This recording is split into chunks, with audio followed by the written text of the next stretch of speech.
There's no job for someone with such low education. What can a person without any real learning do? My boss laughed mockingly at me, a woman who grew up in a single-parent household. I had been putting in hard work all this time, driven by the memory of my mom who had raised me alone. He never acknowledged my efforts and even belittled my mom. When my mom passed away, my boss not only spoke cold words but also undermined me. I'm Sarah, a 28-year-old woman working in a small to medium-sized business, raised by a single parent. I joined the company right after high school as a part-timer and now work here full-time. Despite the company being relatively small, it employs a significant number of people. Initially starting as a part-timer, I fought hard as if my life depended on it. Thanks to my dedication, I earned recognition from my boss and became a full-time employee in my third year. Even after becoming full-time, I continued to work diligently, not wanting to disappoint those who believed in me. By age 25, I was handling more responsibilities than my peers and gaining trust within the company. With decent pay and bonuses, I could take care of my mom and live comfortably. One day, my direct boss retired and a new boss, Christopher, was assigned. It was sad to part with the boss who had nurtured and recognized me. I felt a slight anxiety about getting along with the new boss, but my hard work spoke for itself. Above all, my retiring boss assured me he would speak highly of me to the new boss, easing my worries. On Christopher's first day, I was called into a conference room, expecting to discuss our working relationship. Instead, Christopher threw unexpected words at me.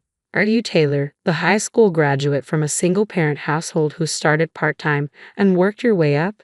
It shocked me to be confronted with my background out of nowhere. Christopher's tone was intimidating, judgmental. My first impression of this new boss was not favorable, but knowing we would work together, I aimed to keep things professional. Yes, I am Taylor. I look forward to working with you, I replied with a smile, trying to deflect the comment. Uncertain about Christopher's character, I resolved to handle the situation calmly. However, Christopher continued with unkind remarks. A single-parent upbringing, huh? You probably can't handle this job. You didn't even go to college. What can an uneducated person like you do? I was taken aback by his harsh words. I was stunned. It was true that I came from a single-parent household and had only graduated from high school, but I had consistently performed well in my department. I may not have a higher education, but I've been delivering results in my job, I told Christopher. I have a high school diploma, but I believe my work speaks for itself. I acknowledge my limitations, but I am still achieving good results, I explained to Christopher. I noticed that, however, your previous boss seemed to favor you quite a bit, he said with a crude, lecherous look. Perhaps you used some seductive tactics to get ahead. Christopher's baseless accusation stunned me. That's not true. My previous boss mentored me to help me perform my job better. There was nothing inappropriate, I insisted, feeling insulted by Christopher's insinuations about someone who had supported and guided me. I couldn't comprehend why Christopher would attack me so harshly, but it seemed to be his nature. The prospect of working under such a boss troubled me deeply. Christopher smirked at me, making it clear he didn't hold me in high regard. Despite his disdain, I resolved to prove myself. From what I've heard, this boss believes in meritocracy, I thought. If I could demonstrate my value to him, there would be no grounds for further criticism. Feeling there was no other recourse, I decided to turn Christopher's bias into motivation and redouble my efforts. As I returned to the office from fieldwork, Christopher immediately accosted me with raised voice. Hey, where have you been? He barked. I was out on scheduled fieldwork today, I replied, perplexed by his aggression. Ignoring my explanation, Christopher marched over. You're incompetent at your job. Just do these menial tasks. Organize these documents, he commanded, thrusting a towering stack of papers into my hands. It wasn't my responsibility, and I was pressed for time, but I couldn't disobey. Reluctantly, I began sorting through the documents under Christopher's satisfied gaze. Perhaps sensing my compliance, he began heaping more administrative duties on me from that day forward. Whenever I attempted to focus on my core responsibilities, Christopher accused me of neglecting tasks or chastised me for minor errors. He even belittled me, saying, "You can't handle this because you're from a single-parent household." Until then, my job satisfaction stemmed from delivering results and earning recognition within the company. I had been managing to support Mom and myself without complaint, but now the stress was overwhelming every single day. Quitting my job would worry Mom, and I couldn't bear that thought. So, despite my desperation, I continued working diligently. Then one day, Mom approached me with a request. Despite my financial support, she didn't intend to depend on me forever. Considering my future marriage prospects, she wanted to contribute and save some money for herself. I couldn't refuse her, so I approached the company. Luckily, they were hiring an office worker at the time, which seemed like a perfect fit, unrelated to my department.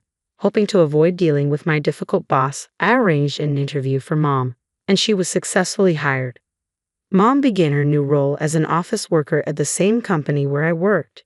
She found joy in the comfortable environment, enjoying her daily routine. However, a week after she started, Christopher called me aside. "Your mom got hired as an office worker," he sneered. "Is that short woman the one who raised you, the uneducated idiot?" Christopher always wore a disdainful expression, mocking not just me but now my mom too. I couldn't fathom how he knew about Mom's employment without my mention. The stress I felt more than doubled. Hearing Mom spoken ill of hurt more than any insult directed at myself. Above all, I worried endlessly about whether Christopher would confront Mom directly. I didn't want Mom to feel distressed, but contrary to my concerns, everything seemed to be going smoothly with her at work. Christopher occasionally made snide remarks, but Mom, a strong woman who raised me single-handedly, seemed unfazed. She brushed off Christopher's comments like a child's insults, laughing them off. Witnessing her resilience relieved me. She appeared unaffected by Christopher's attempts to unsettle her. Even after that incident, Mom continued to thrive in her new workplace environment, paying no mind to Christopher's remarks. Then, one day, everything changed abruptly when Mom collapsed and had to be rushed to the hospital by ambulance. Thankfully, her life was not in danger, but she needed hospitalization for some time. I decided to take time off from work to care for Mom during her recovery. When I informed Christopher of my situation, his reaction was outrageous. "You plan to take time off for something so trivial? You must not take your job seriously," he scoffed, denying my request for leave. "I'll use the paid leave that I haven't taken yet. I'm the only one available to care for Mom," I asserted, despite Christopher's objections. Permission for the leave had already been granted by someone higher up than Christopher, who understood the gravity of the situation and supported my decision to be with Mom during this critical time. I had rarely taken leave before, but no matter how I explained it, Christopher wouldn't listen. "It's not about that, just leave an old woman whose life is short anyway," he callously remarked. His thoughtless comment made my blood boil. How could he say something like that when I was telling him about Mom collapsing? I had endured his behavior until now, but I reached my breaking point. "I can't work under someone like you anymore," I blurted out, unable to hold back any longer. I knew it might inconvenience others, but since Christopher had arrived, I'd been relegated to menial tasks. With no motivation left, I quit on the spot despite Christopher's surprised attempt to dissuade me. "You don't have to go that far," he said, fearful of the consequences of my resignation, but my decision was final. With enough savings to sustain myself for a while, I ignored Christopher's protests and focused on caring for Mom. After things settled down with Mom's care, I considered re-entering the workforce.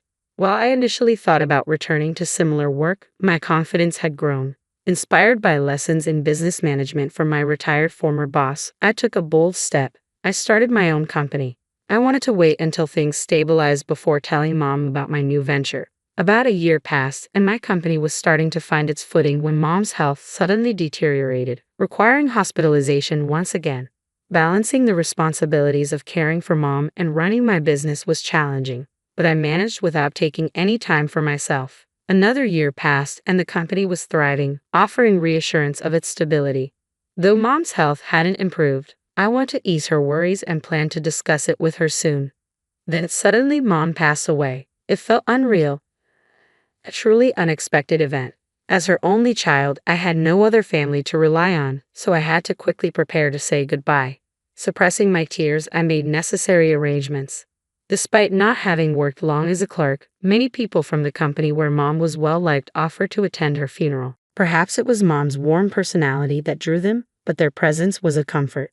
On the day of the funeral, more people came than I had anticipated, a testament to Mom's popularity. Amid the pain of losing her, I felt pride seeing how many lives Mom had touched. However, as the funeral was concluding, one attendee caught my attention. "Long time no see. So that old woman finally kicked the bucket, huh?" I couldn't believe my eyes when I saw Christopher standing there, his words infuriating.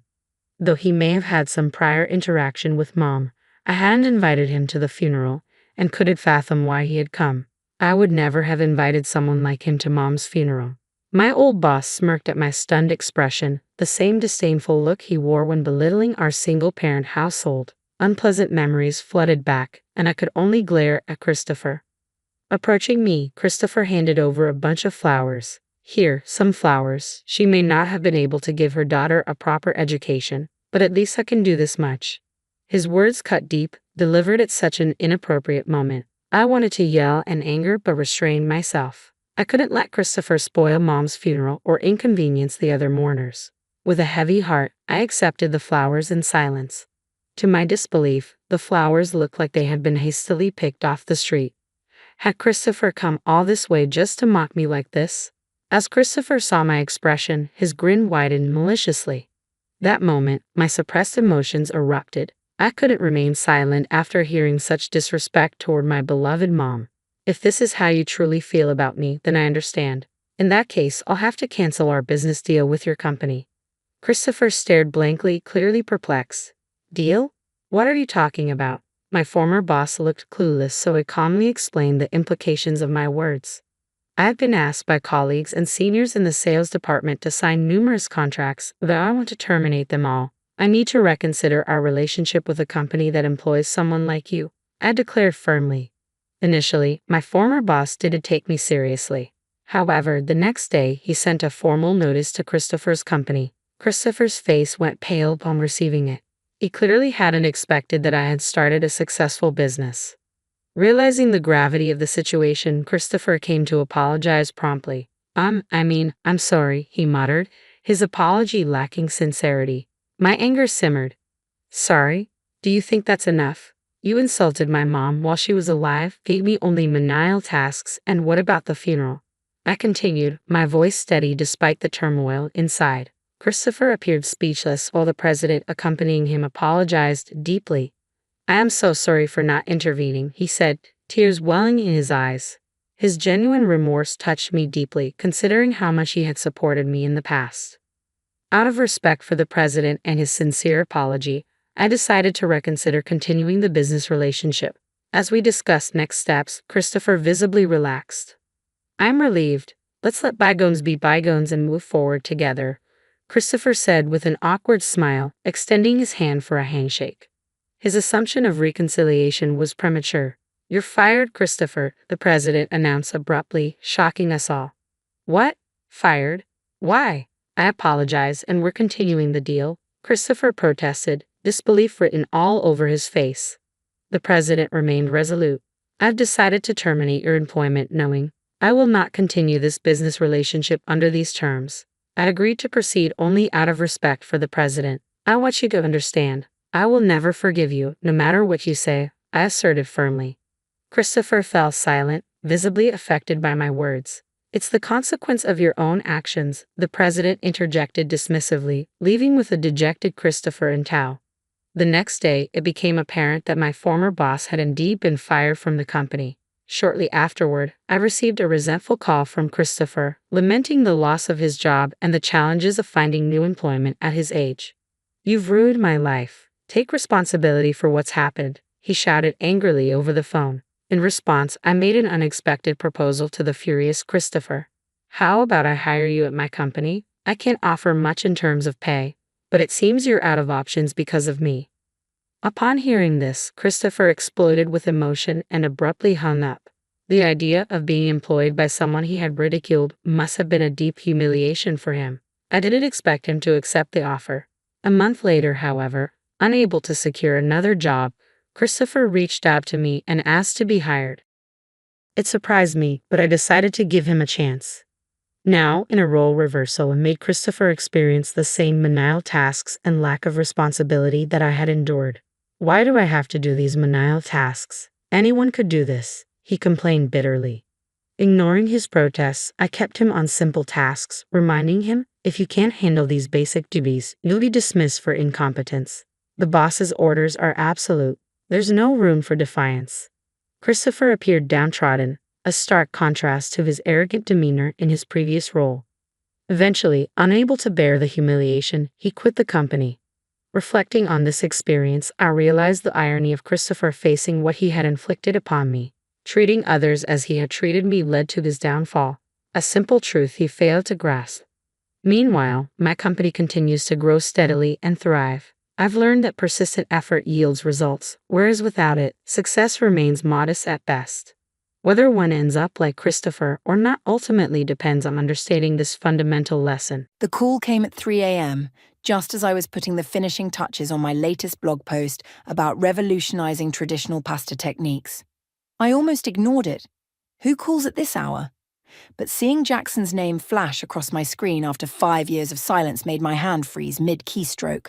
I'm Haley, and until that moment, I was perfectly content being the voice behind The Rebel Chef, a culinary blog that had grown from a spite-driven project to a community of over 2 million followers. Funny how life works. Getting pushed out of my family's restaurant empire turned out to be the best thing that ever happened to me. Haley, Jackson's voice cracked. I need your help. The sound of my brother's desperation should have filled me with satisfaction. Instead, my stomach twisted into knots. It's 3 a.m, Jackson. We haven't spoken since you and Dad decided I wasn't fit to run the business because kitchens need a man's touch. The restaurants are failing. He paused, and I heard ice cubes clinking against glass. Clayton's been cooking the books. Health inspectors are breathing down our necks. I'm in over my head. I sat back in my chair, the blue light of my laptop screen illuminating the dark kitchen of my apartment. And now you want my help? That's rich. Please, he whispered. You're the only one who understands both the business and the food. Mum's a mess. And Dad, his voice trailed off. What about Dad? He had a stroke 3 months ago. He's in a care facility. The news hit me like a punch to the gut. Nobody had told me. Nobody had thought to call. I swallowed hard, pushing down the hurt. Why should I help you? Because despite everything, it's still our legacy. And because Clayton's not just stealing, he's destroying everything our grandparents built. My phone buzzed with an incoming email. I'm sending you proof, Jackson said. Bank statements, invoices, everything. It's bad, Haley, really bad. I opened the attachments, scanning through documents that showed millions in unexplained transfers. My blood ran cold when I saw the dates. This had been happening even before I was pushed out. Does Clayton know you're calling me? No, Jackson replied. He thinks I'm too proud to ask for help, especially from my little sister. I laughed bitterly. Well, he got that part right. I saw your latest video, Jackson said quietly. The one about modernizing traditional techniques. It was brilliant. You watch my videos? Every single one. He cleared his throat. Look, I know I don't deserve your help, but this isn't about me. It's about the hundreds of people who work for us, their families, our family's legacy. My phone pinged again.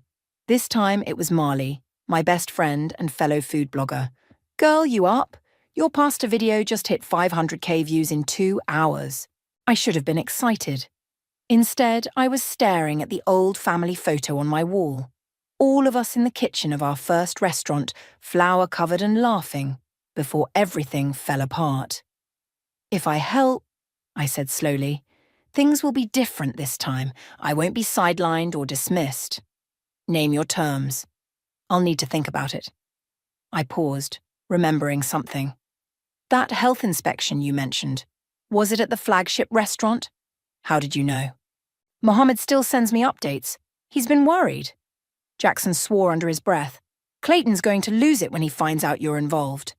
Good, I said, already opening my laptop to book a flight. He should be worried. I'm not the same person who left 5 years ago. When can you come? I looked at my calendar filled with blog deadlines and sponsorship meetings. I'll be there tomorrow. And Jackson.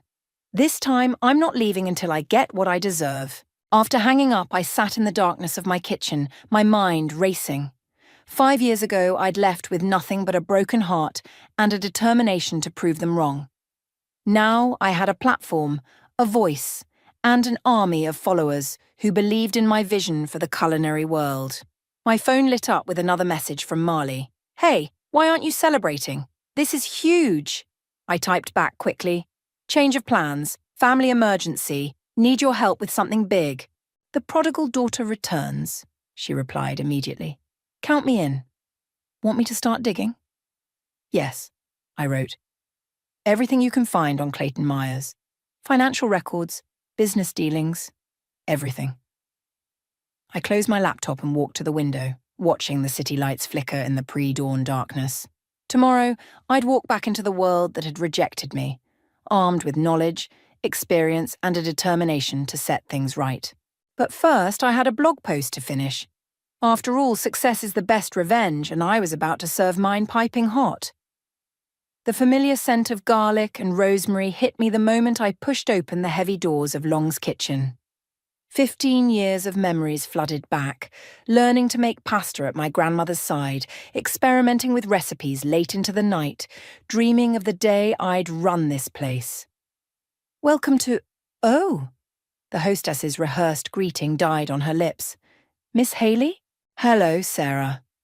I smiled, recognizing the teenager who used to bus tables part-time. "You've grown." Before she could respond, my mother's voice cut through the dining room. "Haley?" She emerged from the kitchen, wiping her hands on her apron. Her hair had more grey than I remembered, and new wrinkles creased the corners of her eyes. "Why didn't you tell me you were coming?" "Jackson called." I set my bag down. "We need to talk." Mom's face tightened. "Not here." She gestured toward the office. "Sarah, hold any calls." The office looked exactly the same. Dark wood paneling, vintage cooking implements on the walls, the old desk where Dad used to do the books. Now, Clayton sat there looking up from his laptop with poorly concealed surprise. "Well, well." He stood, straightening his expensive tie. "The prodigal daughter returns." "Clayton." I kept my voice neutral. "Still wearing suits in a kitchen, I see. Some of us maintain professional standards." His smile didn't reach his eyes. "Unlike certain internet personalities." Before I could respond, Jackson burst in. "Haley, thank God!" He looked terrible. Dark circles under his eyes, shirt wrinkled. "Clayton, we need the room." "Of course." Clayton gathered his papers. "I have a meeting with the bank anyway. We'll catch up later, Haley." As soon as the door closed, Mom rounded on me. "What's going on? Why are you really here?" "Show her," I told Jackson. He pulled out the documents he'd sent me, spreading them across the desk. Mom's face grew paler with each page. "This can't be right," she whispered. "These numbers—" "They're right," I said. "Clayton's been siphoning money for years. Meanwhile, the restaurants are failing health inspections because of cut corners and poor maintenance. But Clayton's been with us for 20 years, I know." I leaned forward. "That's how he got away with it for so long. Trust and tradition, the same reasons you all thought a woman couldn't run this place." "That's not fair," Mom protested. "Isn't it?" I pulled out my phone, showing them my latest blog statistics. 2 million followers, 5 cookbook deals, a culinary consulting firm, all built by the daughter you didn't think could handle the family business. Jackson slumped in his chair. "We were wrong. I was wrong. But right now, we need your help." A knock at the door interrupted us. Mohammed, our head chef, poked his head in.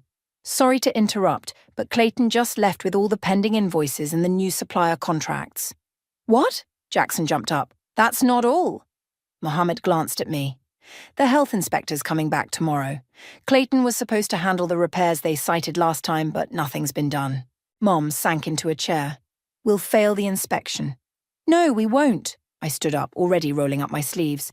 "Mohammed, gather the kitchen staff. Jackson, call our old supplier, the one Clayton replaced. Mom, we're going to need every cleaning supply in the building." "What are you thinking?" Jackson asked. "We have 24 hours to get this place up to code." I turned to Mohammed. "The walk-in cooler still acting up?" He nodded. "Temperatures all over the place. Clayton said the repair cost was too high." "Call Mario's Refrigeration. Tell them it's for me. They owe me a favor for featuring them in my commercial kitchen series." "Haley," Mom said softly, "we can't afford—" "Yes, you can." I pulled up my banking app. Consider it an investment in my future share of the business. Their heads snapped up. What? You heard me. I'm not here just to help. I'm here to take my rightful place. 50-50 ownership with Jackson or I walk. The silence stretched thin. Finally, Jackson nodded. Done. Jackson, Mom protested. No, Mom. He stood beside me. Haley's right. This is her legacy too, and we need her. I saw the moment my mother's resistance crumbled. She looked at me, really looked at me, for the first time in years. When did you become so strong? When you all forced me to be. I headed for the door. Now let's save this restaurant. Mohammed, gather everyone in the kitchen in 5 minutes. We've got work to do. As I walked through the dining room, I spotted Clayton watching through the front window, phone to his ear. Our eyes met, and I saw a flash of fear cross his face. Good. He should be afraid. Because this time, I wasn't just fighting for my place in the family business. I was fighting to expose every lie, every theft, every betrayal, and I had nothing left to lose. The temperature logs are completely falsified, Mohammed said, spreading papers across the prep table. Clayton made us record perfect readings even when the cooler was running hot. I ran my hand along the industrial refrigerator's gasket, feeling the warm air leak. How long? 6 months? Maybe more. He lowered his voice. 3 prep cooks quit because they refused to serve potentially spoiled food. Clayton replaced them with inexperienced staff willing to keep quiet. My phone buzzed. Marley's latest findings. Got something interesting, her message read. Clayton's opened 3 personal accounts in the past year. Deposits match missing inventory costs. The kitchen door swung open. Clayton strode in, his designer shoes clicking on the tile floor. Private kitchen meeting? How fascinating. Just catching up with old friends, I said, sliding the temperature logs under a cutting board. Reminiscing about proper food safety protocols. Speaking of protocols, he stepped closer. Accessing confidential business records without authorization could be considered corporate espionage. Threatening me, Clayton. Warning you as a friend. His smile was razor-sharp. We wouldn't want your lovely blog followers to hear about health code violations, would we? Mohammed stepped between us. The health inspector's here. Perfect timing. I'd spent all night with the staff, deep cleaning every surface, fixing what we could, documenting what we couldn't. Now it was showtime. The inspector, a stern woman named Rita, walked in with her tablet ready. Clayton moved to intercept her, but I was faster. Rita, welcome. I'm Haley, the new co-owner. I understand you had some concerns during your last visit. Clayton's face went pale. Co-owner? I ignored him, leading Rita through the kitchen. We've addressed the immediate issues, but I want to show you something concerning. I opened the cooler, pointing to the digital thermometer I'd installed overnight. See these temperature fluctuations? We've documented the pattern and scheduled emergency repairs. Rita nodded approvingly. Much better than denying the problem existed, like last time. We've also implemented new logging procedures. I handed her a tablet with my digital tracking system, the same one I'd developed for my consulting clients. Real-time monitoring, automated alerts, blockchain verification. Blockchain, Clayton scoffed. This isn't some tech startup. No, Rita said. It's a restaurant that's finally taking food safety seriously. She turned to me. I'll need to complete the full inspection, but I'm already seeing significant improvements. 2 hours later, we gathered in the office to hear the verdict. Jackson paced while Mom clutched her coffee cup. Clayton leaned against the wall, trying to look unconcerned. Based on today's inspection, Rita began, and the documented plans for outstanding repairs, I'm giving you a conditional pass. The tension in the room deflated slightly. However, she continued, I'm requiring weekly temperature logs for the next month, and I want to see those repairs completed within 10 days. That's impossible, Clayton cut in. The cost alone is already covered, I interrupted. I have a contractor starting tomorrow. Rita left, and Clayton rounded on me. You have no authority to make these decisions. Actually, Jackson pulled out a document. She does. The ownership transfer was filed this morning. Clayton's face contorted. You ungrateful. He caught himself straightening his tie. Fine, but as CFO, I'll need to review all expenditures. About that. I nodded to Mohammed, who'd been quietly filming the entire exchange on his phone. We should discuss the missing inventory payments and the falsified temperature logs, and maybe those interesting offshore accounts Marley found. The colour drained from Clayton's face. You're bluffing. Try me. I pulled up the evidence on my tablet. We can do this quietly. You resign, return the money, and we don't press charges. Or we can make it very, very public. You'd destroy the restaurant's reputation. No, Mom spoke up, her voice firm. You did that when you put our customers at risk. Clayton looked around the room, finding no allies. You'll regret this, he snarled, grabbing his jacket. All of you. After he stormed out, Jackson let out a long breath. That felt good. Don't celebrate yet, I warned. He won't go down without a fight. My phone chimed. A message from Marley. Clayton just called his lawyer. Want me to release what we found to the restaurant review sites? Not yet, I typed back. Let's see what he does first. Mohammed cleared his throat. The staff's waiting. They want to know what's next. I looked at Jackson and Mom. That depends. Are you ready to make real changes? Mom reached for my hand. Lead the way, sweetheart. Walking into the kitchen, facing the nervous staff, I felt the weight of the moment. This wasn't just about revenge anymore. It was about protection, redemption, and building something better from the ashes of what Clayton had nearly destroyed. All right, everyone, I called out, clapping my hands. Let's talk about the future of Long's Kitchen. And this time we're doing it right.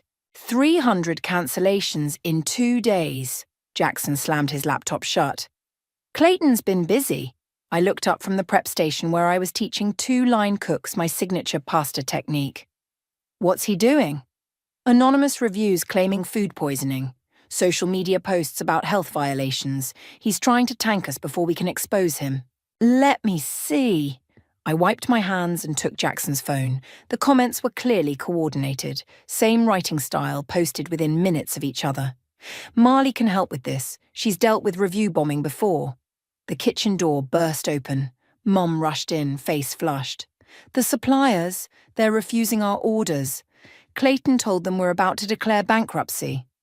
That's it. I pulled out my phone, dialing Marley. Time to fight back. Already on it, Marley answered. I've got my whole team working on this. But Hayley, there's something else. Clayton's meeting with your biggest competitor right now. My hands clenched. Which one? Antonio's. Looks like he's offering to bring your family recipes to them. Those recipes die with me, Mom snapped, having overheard. They were your grandmother's. I looked around the kitchen, at the worried staff, at Jackson's exhausted face, at the empty dining room beyond. We needed something big. Something that would show everyone the truth. Marley, remember that live streaming event we planned for next month? The Heritage Cooking Series, yeah. We're doing it today. From Long's Kitchen. Get the word out. Jackson grabbed my arm. Hayley, wait. We're not ready. We're never going to be more ready. I turned to the staff. Who's with me? Mohammed stepped forward first. What do you need? Set up 3 stations. Pasta, sauces, and prep. Mum, I want you on camera teaching grandmother's techniques. Jackson, call every loyal customer we have. The kitchen erupted into activity. While the staff transformed the dining room into a production space, I went live on my blog. Today we're doing something special. I'm broadcasting live from Long's Kitchen, my family's restaurant. Some of you know my history here. Others are about to learn it. But this isn't about the past. It's about honesty, integrity, and real food made with love. Within minutes, viewers started pouring in. Marley's team moderated the comments, blocking the fake accounts while highlighting genuine supporters. First, I announced, let me show you what real temperature monitoring looks like. I walked through the kitchen, showing the new systems, the repairs in progress, the staff's dedication to food safety. The viewer count hit 10,000.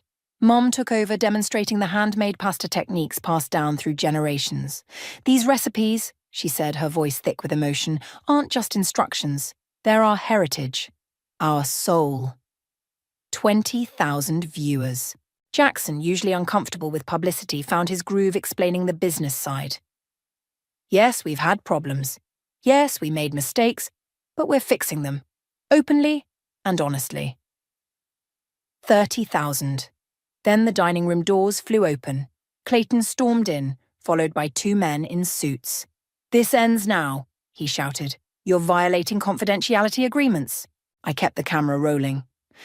"Actually, I'm not. The recipes we're demonstrating are mine, developed for my blog. But please tell our 40,000 viewers what confidential information you're worried about. The falsified temperature logs, the missing inventory, the offshore accounts." Clayton lunged for my phone, but Mohammed was faster. He stepped in, blocking Clayton's path. "Don't," Mohammed warned. "Not in my kitchen." "Your kitchen?" Clayton laughed. "I own part of this business." "Not anymore," one of the suits spoke up. I recognized him as our family's lawyer. "The board voted this morning. Your shares are being seized pending investigation." The other suit, a federal investigator, stepped forward. "Mr. Myers, we have some questions about certain financial transactions." The look on Clayton's face was worth every hardship of the past 5 years. As he was led away, the viewer count hit 50,000. "Well," I said to the camera, "that was unexpected. Now, who wants to learn how to make the perfect arrabbiata sauce?" The next 2 hours were a blur of cooking, teaching, and connecting with viewers. Orders started pouring in, not just for dinner, but for cooking classes, private events, catering. As we wrapped up the stream, Jackson pulled me aside. "You know what this means, right? We can't go back to being just a restaurant." I looked around at the energized staff, the equipment set up, the comments still flooding in. "No, we can't. We need to be more." Mum joined us, wiping tears from her eyes. "Your grandmother would be so proud, not just of the cooking, but of how you fought for our family." "We're not done fighting," I said, checking my phone. Marley had sent proof of Clayton's attempted recipe sale to Antonio's. "But at least now everyone knows who we really are." "And who are we?" Jackson asked. I smiled, already planning our next move. "We're the family that doesn't just survive betrayal, we cook it into something better." "You want to do what?" Jackson stared at me across the prep table, hands covered in flour from our morning pasta-making session. "Turn the private dining room into a streaming studio," I repeated, sketching the layout on my tablet. "Professional lighting, multiple camera angles, proper sound setup. We can host live cooking classes, special events, chef collaborations, while running a full-service restaurant." He shook his head. "It's too much." "Actually," Mohammed chimed in, "the staff is excited about it, especially after yesterday's stream. Amelia's already got 3 recipes she wants to showcase." As if summoned, Amelia burst through the kitchen doors, her dark curls escaping her chef's cap. "Hayley, you've got to see this." She thrust her phone at me. On the screen was a message from one of the city's most notorious food critics. "Intrigued by yesterday's authenticity. Booking a table for tonight. Hope the kitchen can deliver more than just good TV." "Marcus never comes to restaurants anymore," Mum said, reading over my shoulder. "He's been retired for years." "He's not just coming." Amelia bounced on her toes. "He's bringing investors." Jackson dropped his rolling pin. "What investors?" "The Riverside Restaurant Group." Amelia's eyes sparkled. "They're looking to partner with family-owned restaurants that have modern vision and traditional values. Their words, not mine." My phone buzzed. Marley again. "Clayton's lawyer reached out. They want to make a deal." Before I could respond, the kitchen door swung open again. A tall woman in an impeccable suit walked in, radiating authority. "Ms. Long," she extended her hand. "I'm Victoria from Riverside. I hope you don't mind me coming early.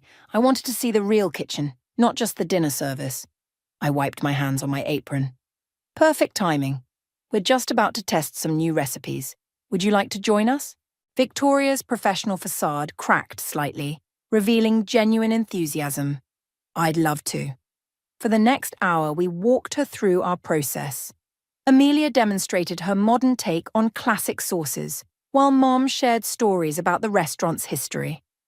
I showed Victoria our plans for the streaming studio, explaining how we could bridge traditional restaurant service with digital content. Impressive, Victoria said, sampling Amelia's roasted pepper sauce. But what about Clayton? Our research shows he's making serious allegations. Check your email. Marley's voice came from my phone's speaker. I just sent you everything we have on Clayton's activities. Bank records, falsified documents, attempted recipe theft, all verified by 3 independent forensic accountants. Victoria pulled out her phone, scrolling through the documents. Her eyebrows rose steadily. Well, she said finally, this changes things. We were considering a standard investment package, but now... She looked around the kitchen with new interest. How would you feel about being the flagship location for a new concept? Traditional restaurants with integrated digital platforms, teaching kitchens, content creation spaces. Jackson stepped forward. What's the catch? No catch. You maintain creative control and majority ownership. We provide capital, infrastructure, and protection from people like Clayton. Speaking of Clayton, Marley cut in, his lawyer's getting impatient. They're threatening to go public with their side of the story. Let them, I said. We have nothing to hide. Victoria smiled. That's exactly why we're interested. Authenticity is rare in this industry. Suddenly, Mom gasped. She was staring at her phone, face pale. Clayton's at Antonio's right now with your father. The kitchen went silent. Dad hadn't been seen in public since his stroke. What was Clayton playing at? He's using Dad to legitimize whatever lies he's telling, Jackson growled. No, I said, an idea forming. He's given us exactly what we need. I turned to Victoria. How fast can you get your legal team here? They're on standby. Good. Mom, call the care facility. Find out who authorized Dad's release. Jackson, get the car. Marley, alert your contacts at the local news stations. If Clayton wants to make this public, let's make it very public. What are you planning? Victoria asked. I grabbed my chef's coat. A family reunion, with witnesses. As everyone scrambled to action, Amelia caught my arm. What about dinner service? Marcus is still coming. You're running it, I said. Show him what the next generation can do. Her eyes widened. Me? But... You're ready. I squeezed her shoulder. The kitchen's yours tonight. Victoria watched this exchange with interest. You know, we've been looking for young talent to feature in our development program. One crisis at a time, I laughed, heading for the door. But keep that thought. Outside, Jackson had the car running. Mom was already in the back seat clutching her phone. The care facility says Clayton claimed to have power of attorney. He doesn't, Jackson said. I do. Then let's go get Dad, I said, sliding into the passenger seat, and show Clayton what real family loyalty looks like. As we pulled away, I caught a glimpse of the restaurant's sign in the rearview mirror. Long's Kitchen, a name that had meant so many different things to me over the years. Now it was about to mean something new, something better. Antonio's parking lot was packed when we arrived. Through the windows I could see news vans gathering. Marley worked fast. Ready? Jackson killed the engine. Wait! Mum's voice shook. I need to tell you something. About why your father really chose Jackson to run the business. Mum, we don't have time. It wasn't about gender, she cut me off. Clayton threatened to expose your father's gambling debts if he didn't push you out. The world tilted sideways. What? Your father lost everything in a poker game with Clayton's friends. Clayton offered to help, but his condition was that you couldn't take over. He said you were too smart, would figure out his scheme. Jackson slammed his hand against the steering wheel. Why didn't you tell us? Your father was ashamed, and then the stroke. Mom wiped her eyes. I should have told you sooner. Should have stopped it. A tap on the window interrupted us. Victoria stood outside with 2 suited lawyers. Clayton's getting nervous. He's trying to rush your father into signing something. That got us moving. Inside Antonio's, we found them in a private dining room. Clayton, his lawyer, and Dad in his wheelchair. My heart clenched at how frail he looked. What a touching family reunion, Clayton sneered, but I saw fear in his eyes. Dad's face lit up when he saw us. His speech was slurred from the stroke, but clear enough. "Hayley." "Hi, Dad." I knelt beside his wheelchair. "Having dinner without us?" "This is a private meeting," Clayton's lawyer interjected. "Actually," Victoria stepped forward, "it's now a matter of criminal investigation. Elder abuse, fraud, coercion." "Ridiculous," Clayton scoffed. "Mr. Long is here voluntarily." "Without his legal guardian's consent," Jackson interrupted. "That's kidnapping." News cameras appeared in the doorway. Clayton's face went from red to white. "Shall we discuss those gambling debts now?" I asked sweetly. "The ones you used to blackmail my father." Clayton lunged for the papers in front of Dad, but Victoria's lawyers were faster. One of them scanned the documents quickly. "Transfer of all remaining shares," he announced. "Signed under duress, I'm sure the court will find." Dad reached for my hand, his grip surprisingly strong. "Tried. Protect you," he mumbled. "I know, Dad." I squeezed back, but I didn't need protection. I needed trust. "Police are here," Marley texted. "Coming in now." Clayton made a break for the kitchen door. He didn't get far. Mohammed and 2 line cooks blocked his path. "Not in my kitchen," Mohammed said again, arms crossed. The next few minutes were chaos. Police reading rights, reporters shouting questions, Clayton being led away in handcuffs, still yelling threats. Through it all, Dad held my hand. "Proud," he managed. "Your videos. Watch. Every day." Mum started crying. Jackson put his arm around her. "Mr. Long," Victoria said gently, "would you like to go home? To your restaurant?" He nodded emphatically. "Good," she smiled. "Because we have some contracts to discuss. About the future of Long's Kitchen." Back at the restaurant, we found the dining room buzzing. Marcus, the food critic, was holding court at the best table, practically glowing with satisfaction. Amelia rushed up, beaming. He loved everything. Said it was the perfect blend of tradition and innovation. And wait until you taste what I created for dessert. "You're looking at our new head chef," I announced. "What?" Amelia gasped. "I'll be focusing on the digital side, working with Victoria's team. The kitchen needs someone with your talent and vision." "Speaking of vision," Victoria pulled out a thick contract. "Shall we make this official?" We gathered around our favourite corner table, the same one where I'd done my homework as a kid. Dad insisted on sitting up straight, his eyes clear and focused as Victoria explained the terms. "Full creative control stays with the family," she confirmed. "We provide expansion capital, digital infrastructure, and legal support. In return, we want first rights on franchising the hybrid restaurant studio concept." "And Clayton?" Jackson asked. "Won't be a problem," Marley chimed in from my phone. "The evidence is overwhelming. He'll be lucky to avoid prison." Dad picked up the pen, his hand shaking slightly. We all watched as he slowly, carefully signed his name. "Your turn," he said, pushing the contract toward me. I looked around the table, at Mom's tearful smile, Jackson's proud nod, Amelia's excited bouncing, Victoria's professional satisfaction, at Dad, finally seeing me clearly. "Actually," I said, "I want to add one condition." Victoria raised an eyebrow. "Oh?" "A scholarship program for aspiring chefs who've been told they don't belong in professional kitchens. Full training, mentorship, job placement." "Done," Victoria said immediately. "That's exactly the kind of thinking we need." I signed the contract, feeling the weight of the moment. This wasn't just a business deal. It was a new chapter for all of us. "Now," I stood up, "who's hungry?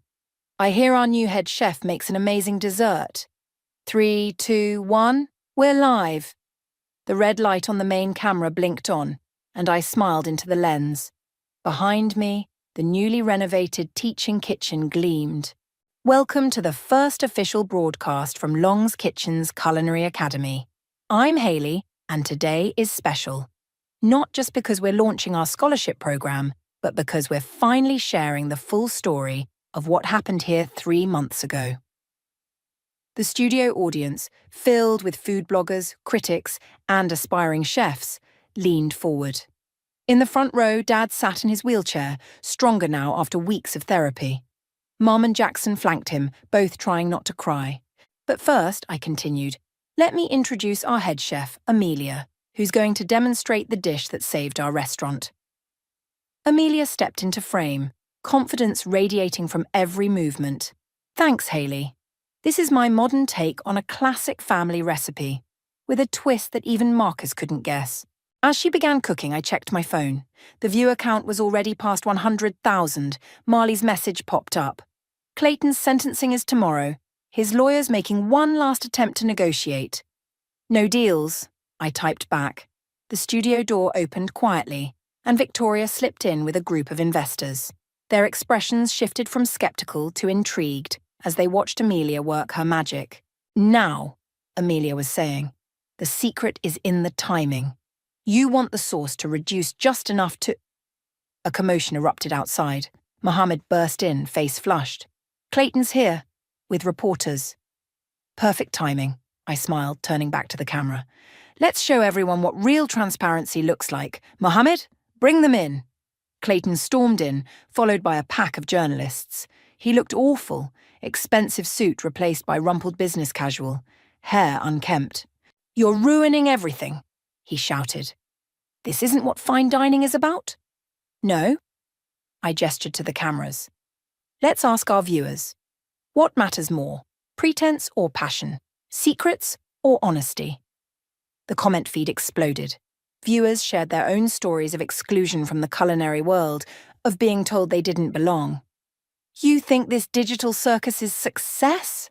Clayton sneered. You're turning a respected establishment into a social media joke. Really? Victoria stepped forward. The waiting list for classes is 6 months long. The restaurant is booked through next quarter. And the franchise inquiries, she smiled. Well, let's just say your old business model is officially obsolete. Tell them about the gambling, Dad called out suddenly, his voice stronger than it had been in months. Tell them how you trapped me. The reporter's cameras swiveled to Clayton, who took a step back. Or, I said quietly, tell them about the health code violations, the stolen money, the lives you put at risk. You have no proof. Actually, Marley's voice came through the speakers, we have everything, including your offshore account records, which the FBI is very interested in. Clayton lunged for the nearest camera. 2 security guards appeared instantly, restraining him as he shouted incoherently about lawsuits and revenge. Cut that feed, I told the production team, then turned to the main camera. Sorry for the interruption, folks. Now, who wants to learn how to make Amelia's award-winning sauce? As Clayton was led away, the studio erupted in applause. Amelia resumed her demonstration, hands steady despite the drama. You planned this, Jackson whispered, joining me at the prep station. Not exactly, I admitted, but I knew he'd try something. People like Clayton can't stand being irrelevant. Victoria approached with her investors, all of them nodding appreciatively as they sampled Amelia's dish. This is what we're looking for, one said. Authenticity, skill, and a story worth telling. How soon can we start expanding? First, I pointed to the group of aspiring chefs waiting nervously by the door. We train the next generation. Give them what I didn't have, a fair chance. Speaking of chances, Mom called out, your father has something to say. Dad wheeled himself to the front. The room fell silent. I was wrong, he said clearly, each word carefully formed. About everything, but mostly about you, Hayley. You didn't just save our restaurant. You made it better. Tears pricked my eyes, but I had a show to run. Thanks, Dad. Now who's ready to learn some family secrets? The next hour flew by. Amelia taught her techniques. The scholarship recipients shared their stories. Even Jackson got into it, explaining how traditional restaurant management could adapt to the digital age. As we wrapped up, Victoria pulled me aside. The investors want to fast-track the expansion. They're talking about a whole network of hybrid restaurant schools. Good, I smiled, watching Dad show a young chef the proper way to test pasta texture. Because I have some ideas about that. My phone buzzed one last time. Marley again. Clayton took a plea deal. Full confession. It's really over.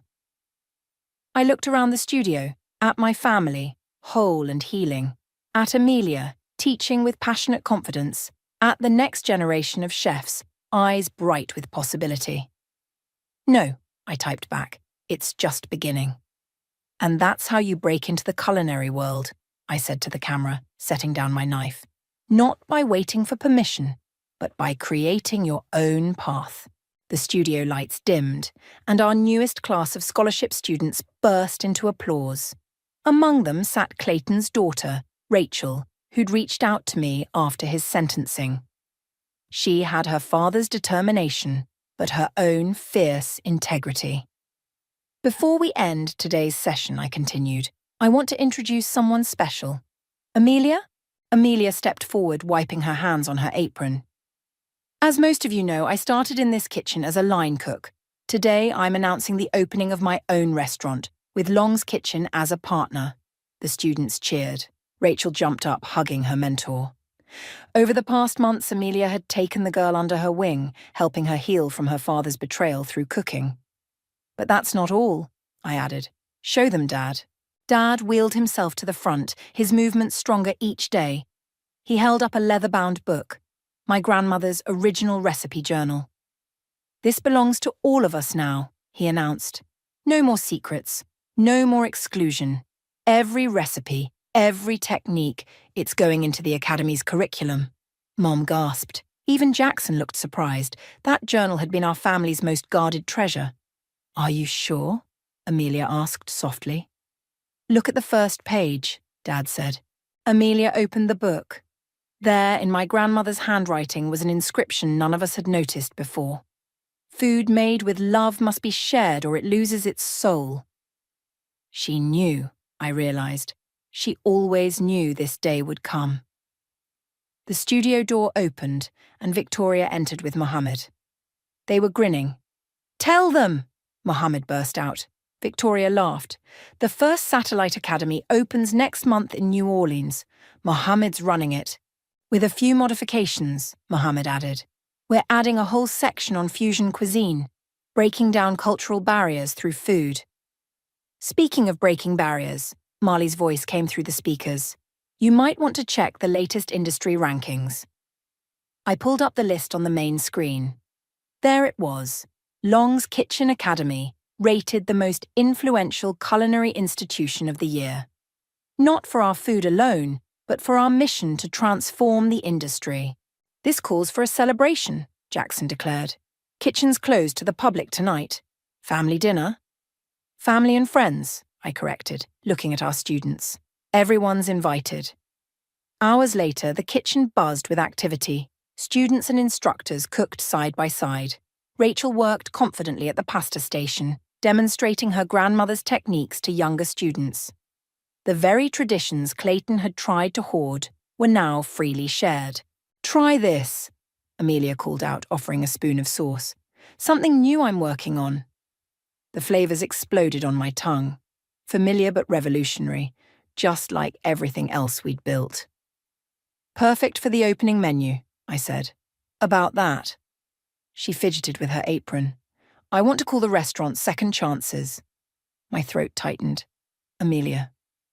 Because that's what you gave me, what we're giving all of them. She gestured around the kitchen. Even Rachel. Dad wheeled over, sampling the sauce. Your grandmother would have loved this, he told me. The food, yes, but mostly the joy, the sharing. Remember what you used to say? Mom joined us, carrying a tray of fresh bread. About revenge being a dish best served cold? I looked around my kingdom. Not the one I'd originally wanted, but the one I'd built instead. At Rachel, finding her own path. At Amelia, ready to soar. At Mohammed, preparing to spread our message to new cities. At my family, whole and healing, and better than before. Cold revenge is overrated, I said. I prefer it hot, fresh, and shared with family. Speaking of sharing, Victoria approached with a tablet. The applications for next semester just hit 1,000. Seems Clayton's convictions sparked something. People are speaking up about similar experiences all over the industry. Good, I said. Change happens one kitchen at a time. The evening wound down with all of us around the big prep table sharing food and stories. Rachel taught Dad her grandmother's secret tiramisu recipe. Amelia and Mohammed debated fusion techniques. Students swapped tips and dreams and phone numbers. "Hey," Jackson nudged me, "remember when you just wanted to run one restaurant?" I watched a young student perfectly execute my signature pasta flip, her face glowing with achievement. "This is better. Much better," Dad agreed, reaching for my hand. "Thank you, sweetheart, for not giving up on us." "That's the thing about family recipes," I said, squeezing his hand. "They're not just about ingredients. They're about forgiveness, growth, love, and sharing," Mom added, passing around dessert plates. "And sharing," I agreed, looking at my transformed kingdom. "Always sharing." The train ticket trembled in my hand as I stood on the platform, my entire life packed into 2 oversized suitcases. Behind me, I could still hear Ishmael's taunting voice echoing through 15 years of torment. "Wide load coming through."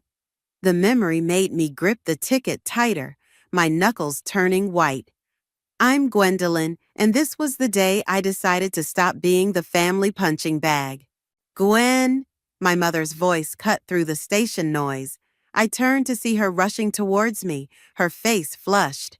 "You're being dramatic. Come home, and we'll talk about this like adults." I laughed, but there was no humor in it. "Like adults? When have any of you treated me like an adult?" Just yesterday, during what was supposed to be my graduation celebration dinner, Ishmael had made yet another fat joke. "Better order 2 chairs for Gwen," he'd said, loud enough for the entire restaurant to hear. Dad had chuckled. Mom had pursed her lips in that way she always did, pretending she hadn't heard anything. "Your brother just jokes around," Mom said now, reaching for my arm. "That's what siblings do." I stepped back, keeping her at arm's length. "No, Mom, that's what bullies do." "You're being sensitive," she insisted. "What will people think? Your father is respected in this community. How will it look when they find out his daughter ran away?" The train whistle blew, and I felt a surge of relief. "That's exactly the problem," I said, picking up my bags. "You're more worried about what people will think than how I feel." "Gwendolyn!" This time it was my father's voice, authoritative and stern. He was striding across the platform, Ishmael trailing behind him with that smirk I'd grown to hate. "Look who's finally grown a backbone," Ishmael called out. "Though it's hard to see under all that." "Finish that sentence," I snapped, surprising even myself with the venom in my voice. "I dare you." For once, Ishmael fell silent. "Young lady, you will come home this instant," Dad commanded, using the same tone that had cowed me countless times before.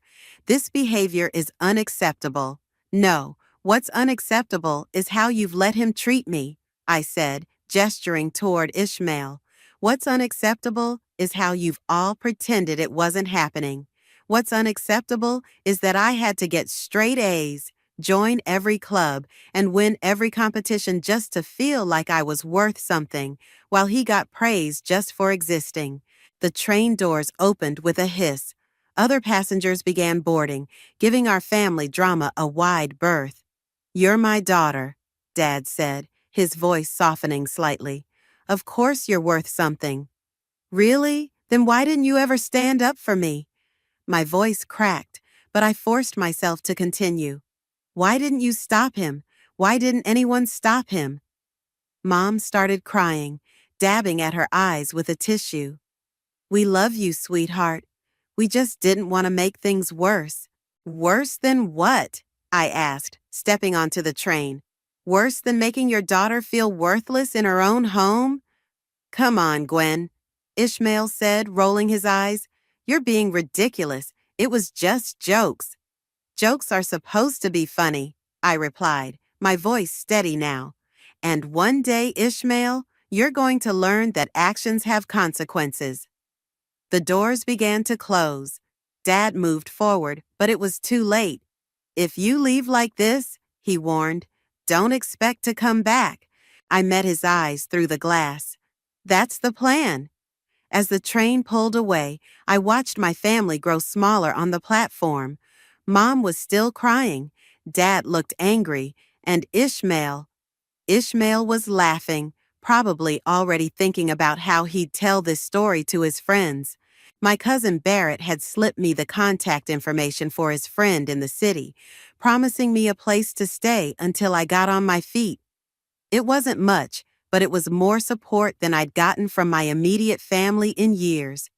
I found my seat and pulled out my phone, deleting my family's numbers one by one. My hands were shaking, but my mind was clear. They say success is the best revenge, and I was going to succeed so spectacularly that they'd choke on their words. The countryside began to blur past the window, and with each mile, I felt the weight of their expectations and judgment lifting from my shoulders. I was done being the fat sister, the embarrassment, the family joke. From now on, I would write my own story, and I promised myself, the next time they saw me, they wouldn't be laughing. Girl, you're not thinking big enough. Georgia's voice boomed across our tiny dorm room as she paced, her curly hair bouncing with each step. We're not just talking about opening another basic gym. We're talking about revolutionizing how people think about wellness. I looked up from my business textbook, raising an eyebrow. It had been 2 years since I'd stepped off that train, and meeting Georgia in Business 101 had changed everything. She was the first person who saw me, really saw me, not just my size. Revolution sounds expensive, I said, closing my book. And in case you haven't noticed, we're broke college students. Georgia flopped onto my bed, nearly knocking over my laptop. That's where you're wrong. We have something better than money. We have perspective. You've lived both sides of this story, Gwen. You know what it's like to feel judged, to feel like you don't belong in those fancy fitness spaces. I flinched, remembering the time Ishmael had bought me a gym membership for Christmas, wrapping it in front of the entire family. Thanks for the trauma flashback. No, listen. Georgia sat up, her eyes sparkling with excitement. That's exactly what I mean. What if we created a space where nobody feels judged, where wellness isn't about fitting into some perfect mold, but about feeling strong and confident? My phone buzzed. Another ignored call from Mom. 3 months ago, she'd started her campaign to bring me to my senses. I declined the call. Someone from home? Georgia asked softly. Just spam, I lied, then changed the subject. So tell me more about this revolution of yours. Georgia jumped up and grabbed her notebook. Picture this, a wellness company that focuses on mental health as much as physical health. Classes, coaching, community support, but with zero shame, zero judgment. And you're the perfect person to lead it. I snorted. Me? The girl who couldn't even stand up to her own brother until 2 years ago? Exactly you. Georgia grabbed my shoulders. Because you understand what it feels like to be on the outside.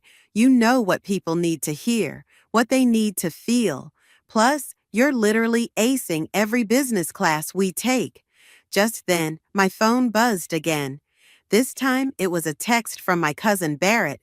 Heads up, Ishmael just got promoted at the bank. Mom says Aunt Jessica won't shut up about it. Everything okay?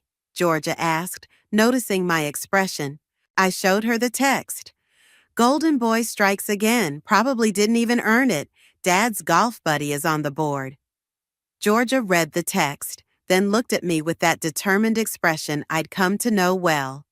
You know what? This is perfect timing. While they're all celebrating his mediocrity, we're going to build something amazing. She grabbed her laptop and opened a new document.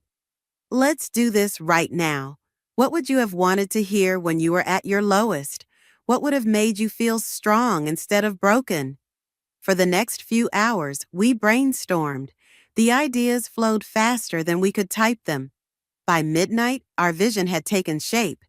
Empowered Wellness, a company that would combine physical fitness with emotional healing. We'll need startup capital, I said, finally allowing myself to believe this could be real. Already thought of that, Georgia grinned. Remember Professor Martinez, the one who keeps praising your business proposals? He runs a startup incubator. I may have already mentioned our idea to him. You what? He wants to meet with us next week. Georgia looked entirely too pleased with herself. Said something about how the wellness industry is ready for disruption? I sat back, my mind racing. This is crazy. We're still students. Mark Zuckerberg was a student when he started Facebook, Georgia countered. And you're twice as smart as him. My phone buzzed again. Another family update from Barrett. Ishmael just bought a new BMW. Wouldn't stop bragging about it at Sunday dinner. I stared at the message, feeling something shift inside me. All my life I'd tried to shrink myself, to take up less space, to be less noticeable. But maybe Georgia was right. Maybe it was time to do the opposite. Okay, I said, straightening my shoulders. Let's do it. Let's build something that would have helped that scared girl on the train platform 2 years ago. Georgia squealed and hugged me. That's my girl. And hey, who knows? Maybe one day your brother will need a job and you'll be the one in charge. We both laughed at the absurdity of it. After all, Ishmael was the successful one, the one with the banking career and the fancy car. The idea that he'd ever need my help seemed impossible, but life, as I would learn, has a funny way of evening the score. And that's why Empowered Wellness is projecting a 40% growth this quarter, I concluded, standing before our board of directors. Any questions? The boardroom remained silent, impressed by our latest numbers. 5 years after that late-night brainstorming session with Georgia, we'd grown from a startup to a national wellness brand with 20 locations across the country. After the meeting, Georgia caught up with me in my office. Killing it as usual, CEO, she said, now my chief operating officer and still my best friend. Though you might want to check your email. Your cousin Barrett's been trying to reach you all morning. I opened my laptop, finding 3 urgent messages from Barrett. Before I could read them, my office phone rang. Gwen, thank God, Barrett's voice came through. Have you seen the news about Metropolitan Bank? My stomach dropped. That was Ishmael's bank. No, what happened? Major layoffs. They're cutting 30% of their workforce. Ishmael, he's one of them. I sat back in my chair, letting that sink in. How bad is it? Bad, Barrett sighed. He's been living way above his means. The BMW, the penthouse apartment, the expensive habits. He's got maybe 2 months of savings, tops. Georgia, who'd been pretending not to listen, raised an eyebrow. That's not all, Barrett continued. Remember that golf buddy of Uncle Abraham's who got Ishmael the job? Retired last year. Ishmael's been coasting, and well, his performance reviews weren't great. Nobody's jumping to hire him. I rubbed my temples. Why are you telling me this, Barrett? Because he's going to reach out to you, soon, and I thought you should be prepared. As if on cue, my email pinged. From Ishmael Emerson. Subject, can we talk? Speak of the devil, I muttered. He just emailed me. What are you going to do? Barrett asked. I stared at the email notification. I'll let you know when I figure it out. Thanks for the heads up. After hanging up, I opened Ishmael's email. Gwen, I know we haven't spoken in years. I've been seeing news about your company's success. I'm in a tough spot and could really use your help. Could we meet? Ishmael. Well, Georgia said, reading over my shoulder. How the mighty have fallen. He doesn't even apologize, I noted. Typical. Are you going to meet him? I spun in my chair to face the wall-to-wall windows of my corner office. Below, the city sprawled out, filled with empowered wellness billboards featuring people of all sizes celebrating their strength. We'd built this company on the principle that everyone deserves respect, regardless of their appearance or background. You know what's ironic? I said. We're actually hiring for several positions right now. Georgia's eyes widened. Oh no, no, no, no. You can't seriously be considering? We pride ourselves on giving people second chances, I replied, turning back to my computer. It would be hypocritical to exclude my own brother. Your brother who tormented you for years, who never apologized, who might finally learn what it feels like to be on the other side, I finished. Besides, we have the strictest anti-bullying policies in the industry. One wrong move and HR will have his head. Georgia crossed her arms. I don't like it, but I trust you. Just promise me one thing. What's that? Make him work for it. Really work for it. I smiled, already composing my reply. Ishmael, I can meet you tomorrow at 2 p.m. Come to the Empowered Wellness Headquarters, 47th floor. Ask for me at reception. Gwendolyn. Short, professional, no hint of emotion. I hit send before I could second-guess myself. You're really doing this, Georgia said, shaking her head. I'm really doing this. I pulled up our company directory. Get Kayla from HR in here. If we're doing this, we're doing it by the book. As Georgia left to fetch Kayla, I found myself staring at the framed magazine cover on my wall. 30 Under 30, Gwendolyn Reshapes Wellness Industry. The article had called me a visionary, praised our inclusive approach, highlighted our success. My phone buzzed. A text from Barrett. He's telling everyone you agreed to meet. Mom and Dad are already talking about how family always comes through. Be careful. I texted back, trust me.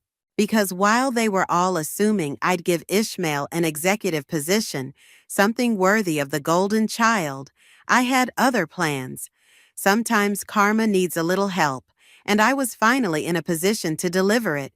The question was, would Ishmael be humble enough to accept what I was about to offer? At exactly 2 p.m., my assistant buzzed. Your brother is here. I took a deep breath. Send him in. The door opened, and for a moment I didn't recognize him. Gone was the designer suit and cocky smile. Ishmael looked deflated. His shirt was wrinkled, his hair unkempt, and dark circles shadowed his eyes. Gwen, he said, then corrected himself. Gwendolyn, thank you for meeting with me. Have a seat. I gestured to the chair across from my desk, noticing how his eyes darted around my office, taking in the awards, the view, the obvious success. He sat fidgeting with his watch, the expensive one he'd bragged about on social media last year. You've done well for yourself. I have, I replied simply. Barrett mentioned you're looking for work. His face flushed. I didn't realize you were in touch with Barrett. There's a lot you don't realize. I kept my voice neutral. Tell me why you're here, Ishmael. He shifted uncomfortably. Look, I know we haven't exactly been close. That's one way to put it. I made mistakes, he admitted, though the words seemed to pain him. I was young, immature. You were cruel, I corrected. Deliberately and consistently cruel. For years. His jaw tightened. Is that why you agreed to meet? To remind me what a terrible brother I was? No. I pressed a button on my phone. Kayla, could you join us? Moments later, Kayla from HR entered, tablet in hand. Ishmael straightened in his chair, obviously expecting an introduction to a potential colleague. Kayla is our HR manager, I explained. She'll be conducting your interview. Interview? Ishmael's eyes widened. I thought, given our relationship, I cut in. You should be grateful I'm considering you at all. We have an entry-level position open in our customer service department. Starting salary is $42,000 a year, with benefits after 90 days. The color drained from his face. 42? Gwen, I was making 6 figures at the bank, and now you're making 0. I stood up. Kayla will interview you. If she thinks you're suitable, and if you're willing to start at the bottom like everyone else, We'll have you shadow our top customer service representative for 2 weeks. After that, assuming you meet our standards, we'll discuss a permanent position." "This is ridiculous," he sputtered. "I have an MBA. "So do half our employees," I replied. "The difference is, they earned their positions. They weren't handed them by Dad's golf buddies." That hit home. He slumped in his chair, the fight leaving him. "I can't survive on 42,000. "Then sell the BMW, downsize your apartment. Do what normal people do when they need to rebuild." I moved toward the door. "The choice is yours. Take the interview or leave. But if you leave, don't expect another offer." As I reached for the handle, he spoke again. "Wait." His voice cracked. I'll take the interview." I turned back. "One more thing. We have strict policies about workplace behavior. Any form of bullying, harassment, or discrimination will result in immediate termination. No exceptions, no matter who your sister is. Are we clear?" He nodded, looking smaller than I'd ever seen him. "Good luck," I said, and left him with Kayla. Georgia was waiting in the adjacent conference room, watching through the one-way glass. "That was ice cold," she said admiringly. "Think he'll actually go through with it?"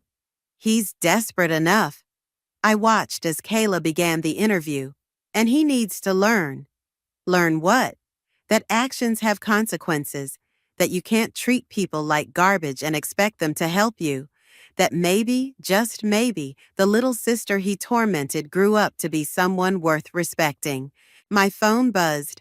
A text from Mom. "Heard you're giving Ishmael a job. So proud of you for helping family." I showed it to Georgia, who rolled her eyes. "They still don't get it, do they?" "They will," I said, watching Ishmael struggle through Kayla's behavioral interview questions. "Eventually." An hour later, Kayla came to find me. "He's qualified, technically speaking, but he'll need a lot of coaching on emotional intelligence and customer service skills. And I think it might be good for him." She smiled. "Nothing teaches empathy like having to help people all day while saying thank you and please." I nodded. "Set him up with training. And Kayla, make sure his trainer is Emiliano." Kayla's eyes sparkled with understanding. Emiliano was not only our best customer service rep, but also a former fitness model who'd left the industry after experiencing body shaming. He'd be perfect for teaching Ishmael about respect and dignity. Sometimes revenge isn't about hurting someone. Sometimes it's about forcing them to grow. "Welcome to our annual company retreat," I announced to the gathered employees at the mountain resort. "This year's theme is breaking barriers, building bridges." From my position on the small stage, I could see Ishmael in the back row, sitting alone. 3 weeks into his customer service training, and the reports from Emiliano had been surprisingly positive. Though he'd struggled initially, he hadn't complained or quit. After the opening ceremony, Georgia nudged me. "Heads up, your brother's heading this way." Ishmael approached cautiously, wearing the same company t-shirt as everyone else, a far cry from his designer suits. "Can we talk? Privately?" I nodded, following him to a quiet corner of the resort's garden. The mountain air was crisp, and somewhere in the distance, a bird called. "I get it now," he said quietly, staring at the ground. "What you're doing." "Do you?" "The first week, I had a customer." He swallowed hard. She was crying because her previous gym had kicked her out for not losing weight fast enough. She reminded me of you back then, and I realized I was just like those people who hurt her. I stayed silent, letting him continue. "Emiliano told me about his modeling days, about the pressure to look perfect. He said something that hit home. The people who hurt others are usually the ones most afraid of being hurt themselves." "Were you afraid, Ishmael?" I asked, genuinely curious. He laughed bitterly. "Terrified. Dad had such high expectations. If I wasn't perfect, I was nothing. so I made sure everyone looked at you instead of me. That's not an excuse. No, he agreed. It's not. I was cruel, and I can't change that.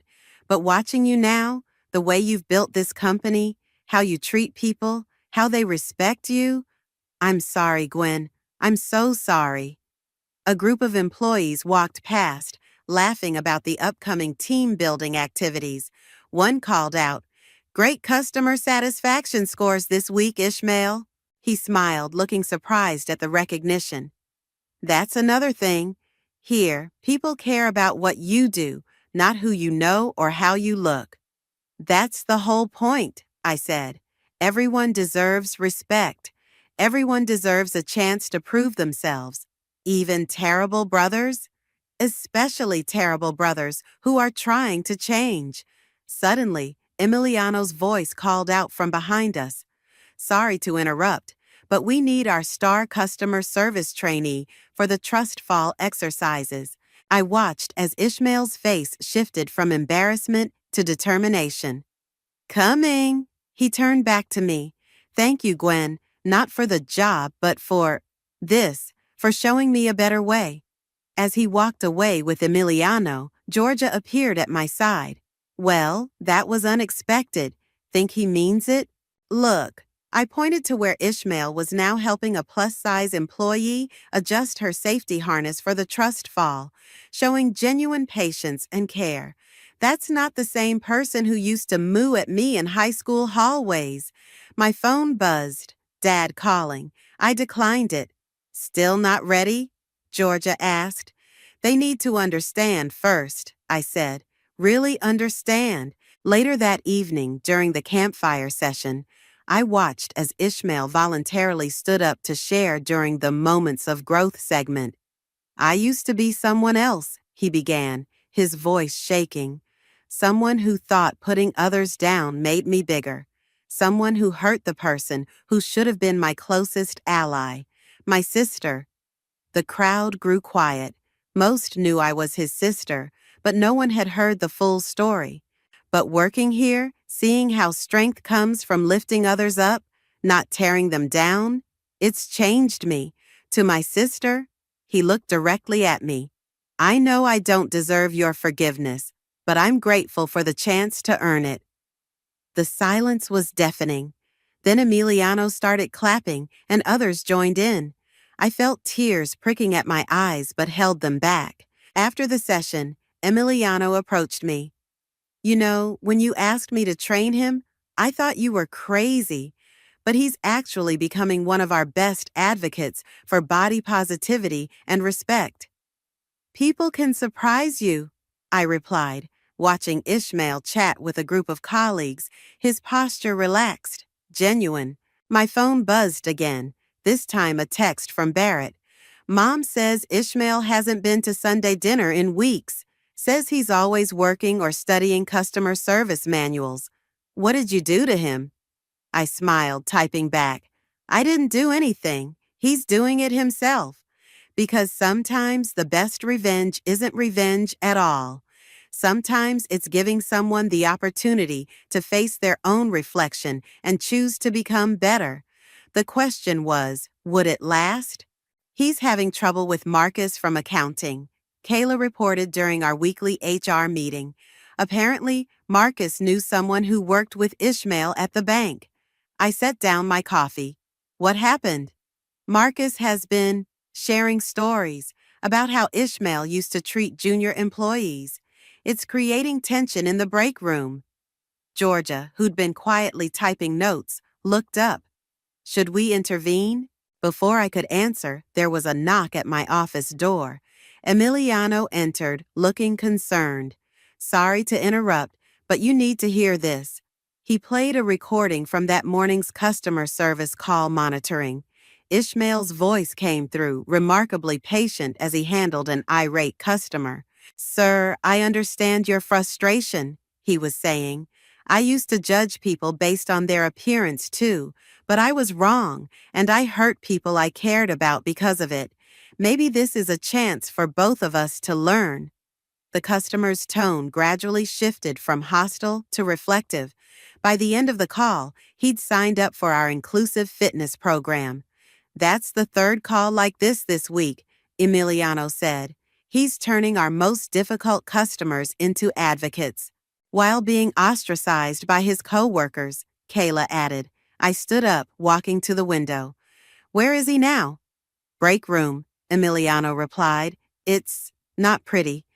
I headed down to the 10th floor, where I could hear raised voices before I even reached the break room. Must be nice, Marcus was saying, having your sister own the company. Is that how you got away with treating people like garbage at the bank too? I'm not that person anymore. Ishmael's voice was quiet but firm. People don't change, Marcus scoffed. They just get better at hiding who they really are. I stepped into the room.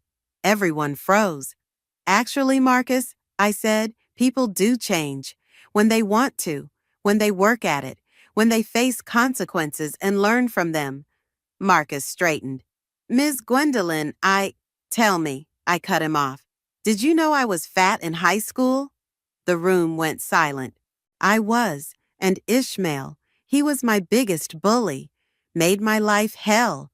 So believe me, I understand your skepticism, but I also believe in what we stand for here. Growth, change, second chances. I turned to address the whole room.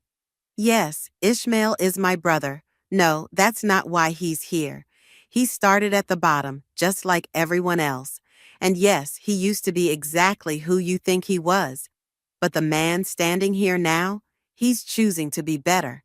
Isn't that what we tell our clients every day? That it's never too late to change? Marcus looked down, embarrassed. I'm sorry, I heard stories. The stories are probably true, Ishmael said. I was awful, entitled, cruel. I can't change that past, but I can choose who I am now. Just then, my phone rang. Mom again. For the first time in months, I answered. Gwendolyn, finally. We haven't seen Ishmael at family dinner in 2 months. What are you doing to him? I put the phone on speaker. Nothing, Mom. He's choosing this. Choosing what? To work in customer service? It's beneath him. Your father's friends are asking questions. Mom, Ishmael interrupted, loud enough for her to hear. Stop. This job isn't beneath me. Nothing about helping people is beneath anyone. Ishmael, what are you saying?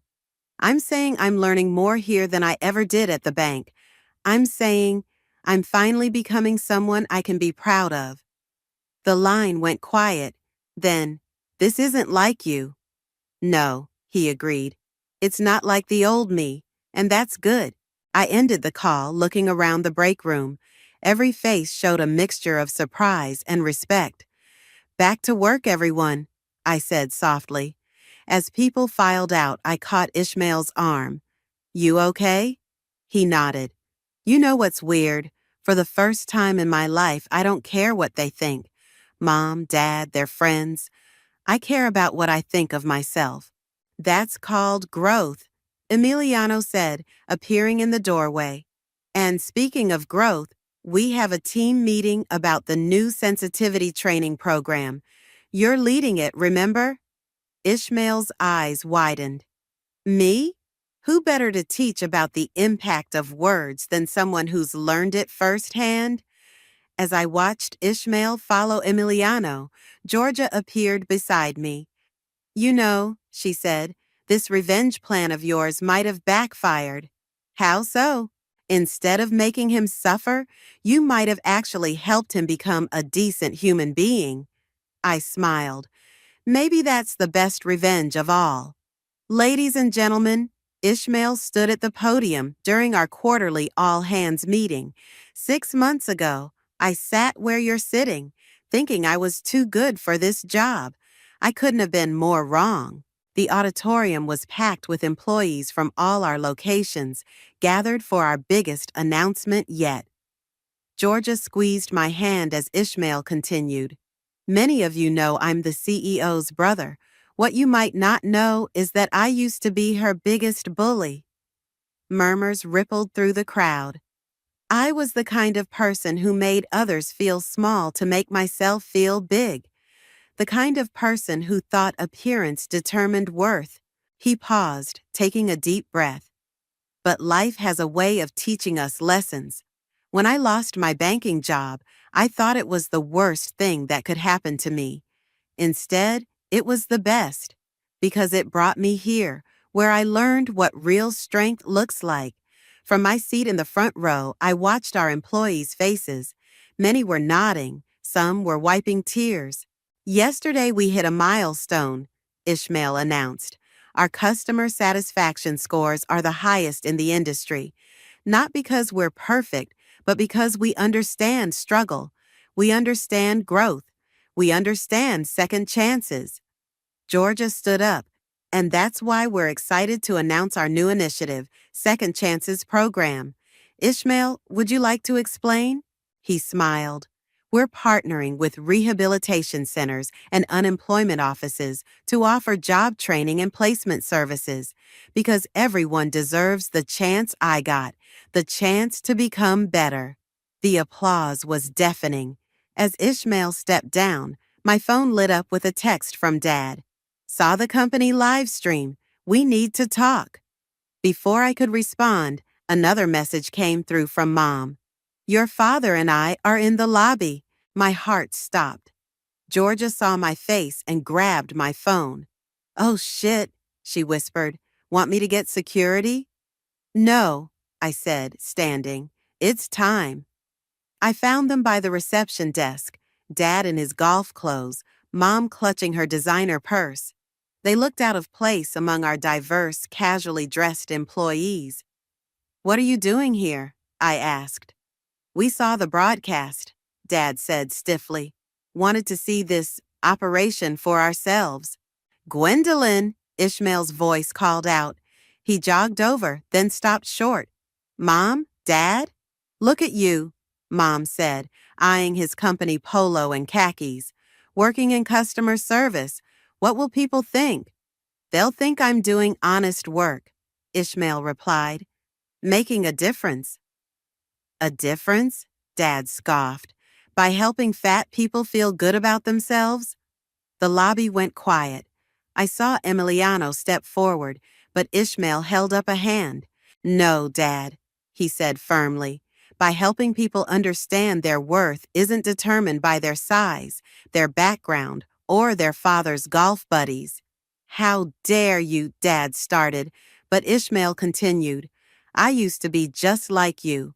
Judgmental, cruel, caring more about appearances than actual worth. But Gwen, he looked at me. She gave me a chance to learn better, to be better.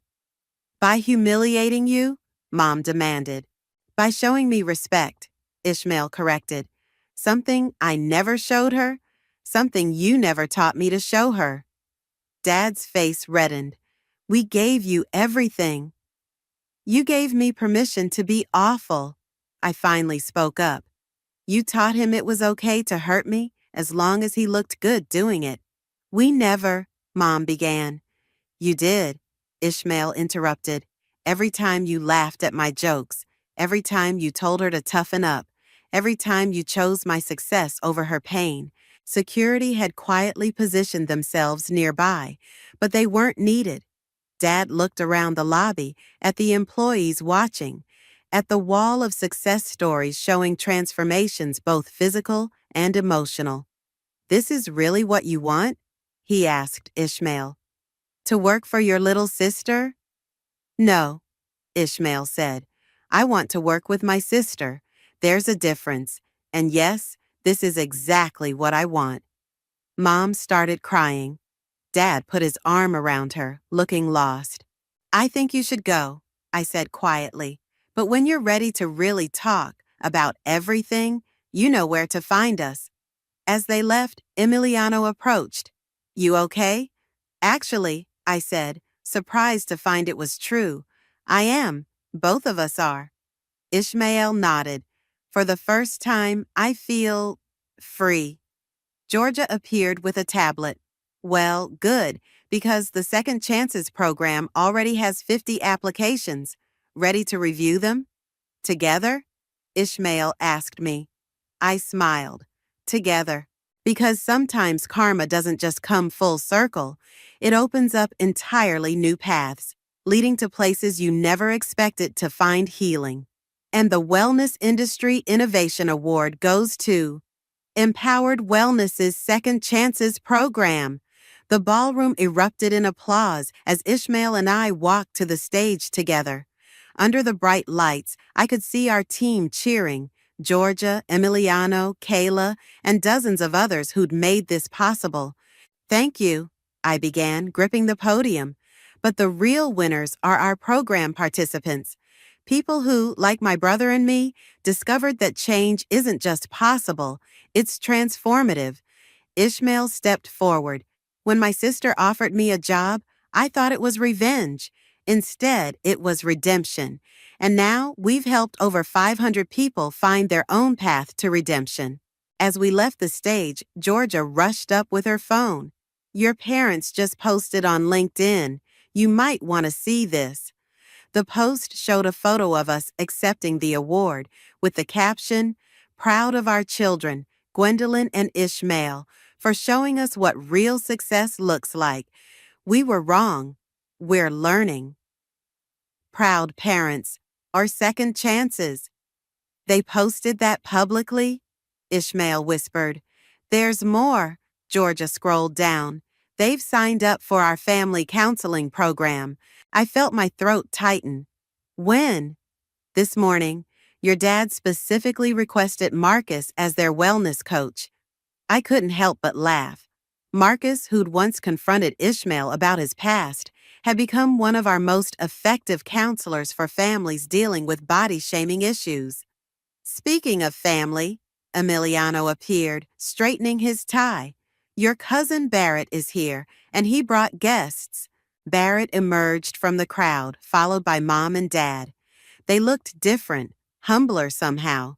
Dad wasn't wearing his usual golf attire, and Mom's designer purse was nowhere in sight.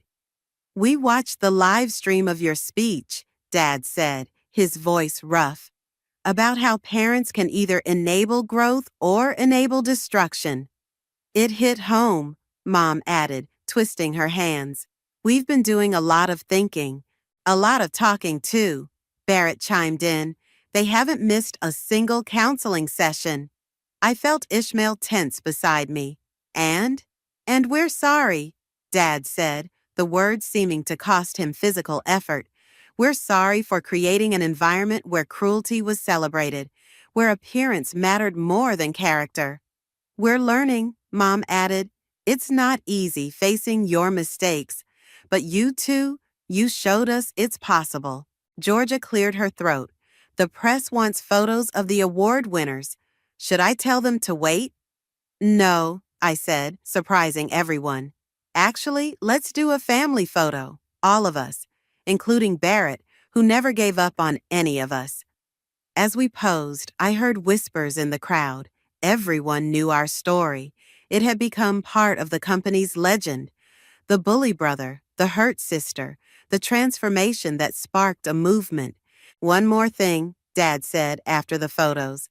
We'd like to invest in the Second Chances program, not to control it, he added quickly, seeing my expression, but to help it reach more families like ours. Ishmael looked at me. Your call, CEO. I studied our parents' faces, seeing something I'd never seen before, genuine humility. Okay, I said, but you'll need to go through the proper channels, starting with a meeting with our head of family services. Who's that? Mom asked. Ishmael grinned. Me, as of this morning.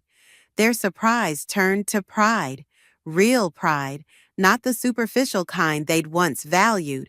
Later, as the event wound down, I found myself on the venue's balcony with Emiliano.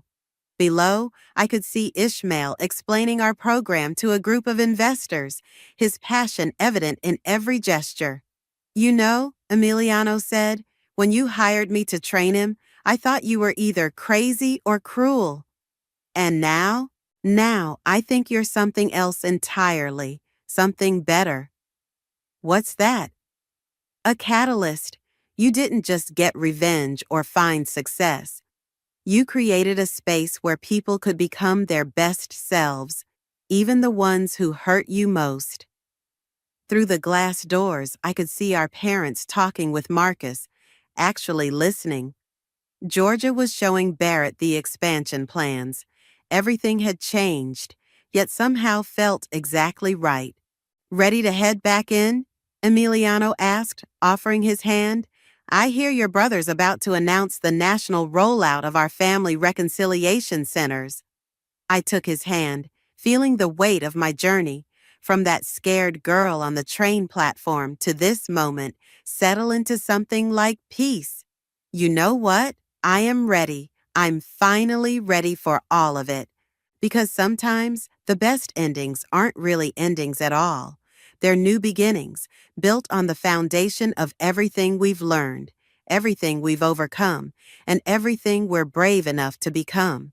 Grandmother's last words still echo in my mind. Protect our legacy, little fox. Some people will do anything for money, even family. I didn't understand what she meant until yesterday, when I opened her antique jewelry box and found it empty. My name is Fiona, and I'm about to tell you how I discovered my own mother betrayed not just me, but everything our family stands for. "Mom," I called out, rushing down the stairs of our Victorian home, the hollow jewelry box clutched in my trembling hands. "Where's Grandma Ivy's sapphire collection?" My mother Jennifer looked up from her fashion magazine, her freshly Botoxed face barely moving as she spoke. "Oh, honey, I've been meaning to talk to you about that." "Meaning to talk about what exactly?" The box felt heavy in my hands, despite its emptiness. "These were supposed to be mine. Grandma made that clear in her will. There was an emergency," she said, setting down her magazine. "I had no choice." "What emergency?" My voice cracked. "Why didn't you tell me?" "Bills, sweetheart. Medical bills." She reached for her purse, hands shaking as she pulled out some papers. "See? Everything just piled up so quickly." I snatched the papers from her manicured hands, scanning the dates and amounts. Something wasn't adding up. "These are from 3 months ago. You told me everything was fine then. I didn't want to worry you," she whispered, tears welling up in her eyes.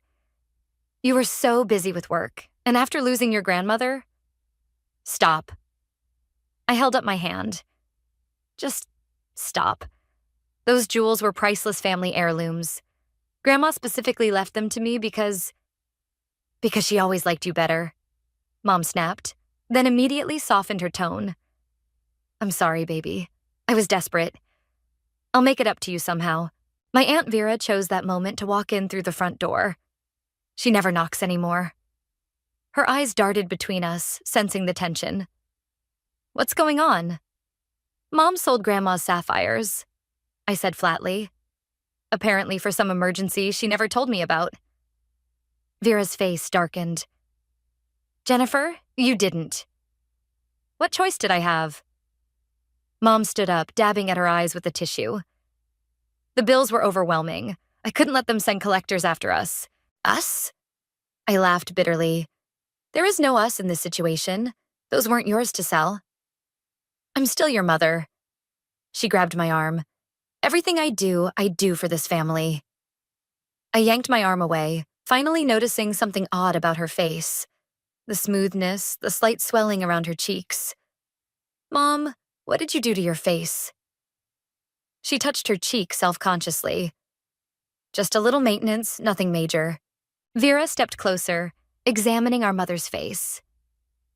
"Jennifer, is this what the emergency money went to?" Mom's silence was all the confirmation I needed. "You sold Grandma's heirlooms for plastic surgery?" My voice came out barely above a whisper. "Do you have any idea what those meant to her?" "To me?" "You don't understand," she sobbed, reaching for me again. "I'm getting older. I need to maintain my appearance. The world is cruel to aging women. The world is cruel to liars, too." I shot back, backing away from her touch. "Where did you sell them?" "Fiona, please." "Where?" "Carlisle's Antiques downtown," she finally admitted, collapsing onto the sofa. "But it's too late. They're gone. Some collector from Europe already bought them. I turned to Vera, who looked as disgusted as I felt. Did you know about this?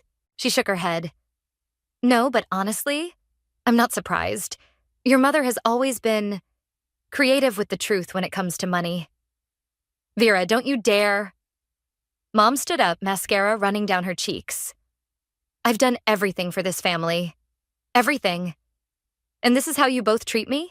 I clutched the empty jewelry box tighter, remembering the day Grandma showed me each piece, telling me the stories behind them.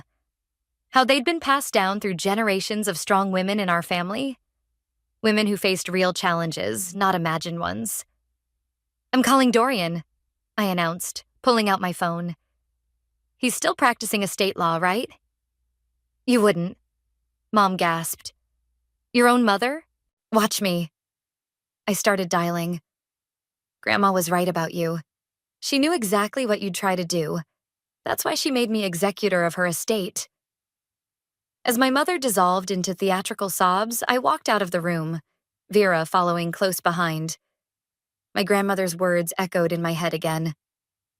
Protect our legacy, little fox. And that's exactly what I intended to do, no matter the cost.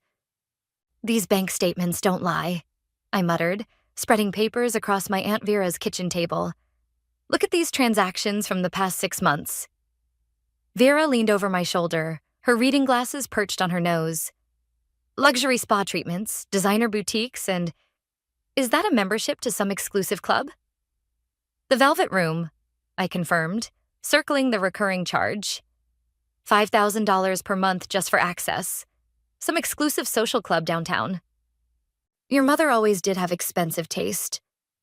Vera sighed, settling into the chair beside me. Remember when she spent your college fund on that trip to Paris? Yeah, and told me it was stolen by identity thieves. I grabbed my coffee, letting the bitter taste fuel my growing anger. I worked 3 jobs to pay for my first semester. My phone buzzed, another text from Mom. Baby, please call me. I can explain everything. I ignored it, just like the previous 20 messages. There's something else you should know, Vera said, getting up to retrieve a folder from her desk. I've been keeping track of some things since your grandmother passed. She pulled out a stack of receipts and handwritten notes.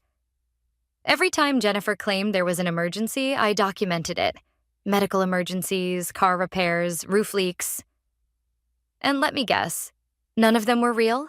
Bingo. Vera spread out the papers. That emergency appendectomy last year? She was actually at a wellness retreat in Arizona. The critical roof repair? New wardrobe from Nordstrom. My phone buzzed again. This time it was Dorian. Got the preliminary paperwork ready? Meet at my office at 2? Yes, please, I texted back. What's your plan? Vera asked, watching me gather the evidence. First, I'm meeting with Dorian to review Grandma's will. There might be clauses we can use to protect what's left of the estate. I stood up, stuffing papers into my messenger bag. Then I'm paying a visit to Carlisle's Antiques. I'll come with you, Vera offered, grabbing her car keys.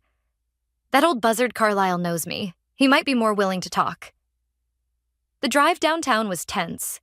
Another call from Mom. Ignored. Carlisle's Antiques was exactly as I remembered it from childhood visits with Grandma.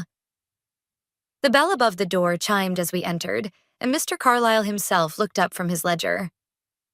Vera McCarthy. He smiled, then his face fell slightly when he saw me. And young Fiona, I was expecting one of you eventually. The Sapphire Collection, I said without preamble. How much did she get for it? Carlisle shifted uncomfortably. I'm not at liberty to discuss. Cut the crap, George, Vera interrupted. We know Jennifer sold them. We need to know if there's any way to track down the buyer. He hesitated, then sighed. $150,000. Well below their actual worth, but she was insistent on a quick sale. My stomach lurched. $150,000 for emergency medical bills? Medical bills? Carlisle frowned. She mentioned something about a surgeon, but it wasn't for anything urgent. Said she'd been planning it for months. Just then, my phone lit up with a social media notification. My cousin Xavier had tagged me in a post, a photo from the Velvet Room taken last night. There was my mother, face freshly done, wearing a designer dress I'd never seen before, champagne glass in hand. The caption read, "Auntie J living her best life." That lying... I couldn't even finish the sentence. My hands were shaking too hard. "Fiona," Vera said quietly, "there's something else you should know. Your mother came to me last week asking to borrow money. Said she needed it for property taxes." Let me guess. Another lie? I followed her after I turned her down. She went straight to a cosmetic surgeon's office. Vera pulled out her phone, showing me a photo she'd taken. I did some digging. She's scheduled for another procedure next week. The bell chimed again, and we turned to see Xavier walking in, looking sheepish. "Hey, cuz, guess you saw my post?" "Take it down," I growled. "Already did," he said quickly. "Look, I had no idea about the jewelry. Mom told me what happened this morning. I just thought you should see what she's really been up to." I looked at the evidence in my hands, bank statements, receipts, photos. 6 months of calculated deception, all leading up to the theft of my inheritance. "Thanks for your help, Mr. Carlyle," I said, turning toward the door. "I've got a meeting with my lawyer." "Fiona," he called after me. "For what it's worth, I tried to talk her out of it. Told her those pieces should stay in the family." "They should have," I replied. "And now she's going to learn exactly what that means." As we left the shop, I finally answered one of Mom's texts. "Hope the new face was worth it. See you in court." Family dinner had always been a monthly tradition at our house, but this one was different.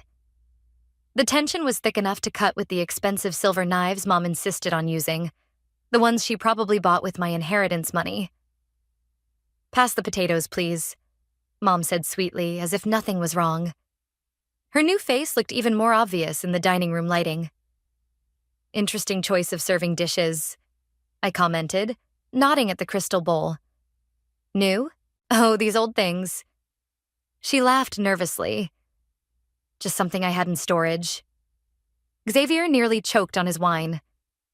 "Funny, I saw those exact ones at Marshall's last week. Premium collection, right?" Mom's smile faltered slightly. "I don't know what you're talking about." "Just like you don't know about the emergency that required you to sell Grandma's sapphires?" I set down my fork. "Or should we discuss your actual emergency? The one involving Botox and fillers?" The room went silent.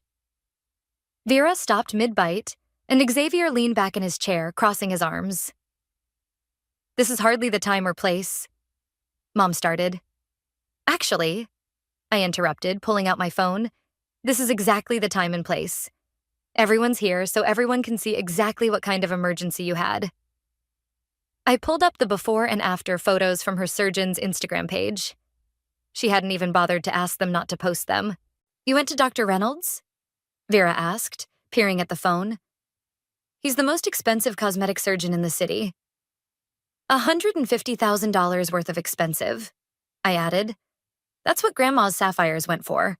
At a fraction of their real value, by the way." Mom's face, what could move of it, contorted with rage. "You went behind my back? Investigated me like some kind of criminal?" "You went behind mine first," I shot back. "Those jewels were legally mine. You committed theft, Mom. Plain and simple." "I am your mother.